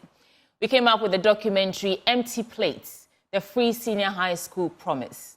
And there's been a number of issues stemming from this documentary. Tonight, we crown it all with a national dialogue. I've been joined in the studio by someone I have a celebrity crush on, Emefa Apawu, to give us the nitty-gritties and everything we should expect tonight. It is my absolute pleasure to have you in the studio, Emefa. It's my pleasure to be on the AM show. Yeah. The AM show I've been watching all the while. Yeah. Now I'm here today. Yes, you're part I'm of so the happy team. to be here. It's good to have you. How are you doing? I'm You're okay, doing well. Emefa. Okay, so we are getting ready for this evening, Right. like you've been saying, is the Joy News National Dialogue. This will be the second. We had one on the renal dialysis when there were concerns at the Kolibu Teaching Hospital. We came together and put all the voices that mattered back then on the renal dialysis unit issues. And of course, we had some changes. There were some key decisions that were made after that particular dialogue. So when my colleague Kwete Nate and the team also went out from December all the way till now, when they started looking into the free SHS issues, the concerns that has been raised in terms of the feeding. First, we started with the infrastructure issues. We had a lot of talk about it. Then now we had cause to go into the schools itself. We went to about 5 regions, a number of schools that we visited, and then looked at the feeding concerns in these schools. And that's how we came up with Empty Plates, the free SHS promise. Right. So on the back of it, like you said, we are putting together all the key stakeholders in the industry when it comes to education. I must say that everybody agrees, at least when you hit the streets, you talk to all the stakeholders, everybody agrees that the free SHS is a good policy, is a great policy. I must say that our last born benefited from the free SHS system. I think she was in the first batch. She's now in KNUST, the final year. But it doesn't stop us from also raising the issues when it comes to the key challenges that this particular free SHS is fraught with.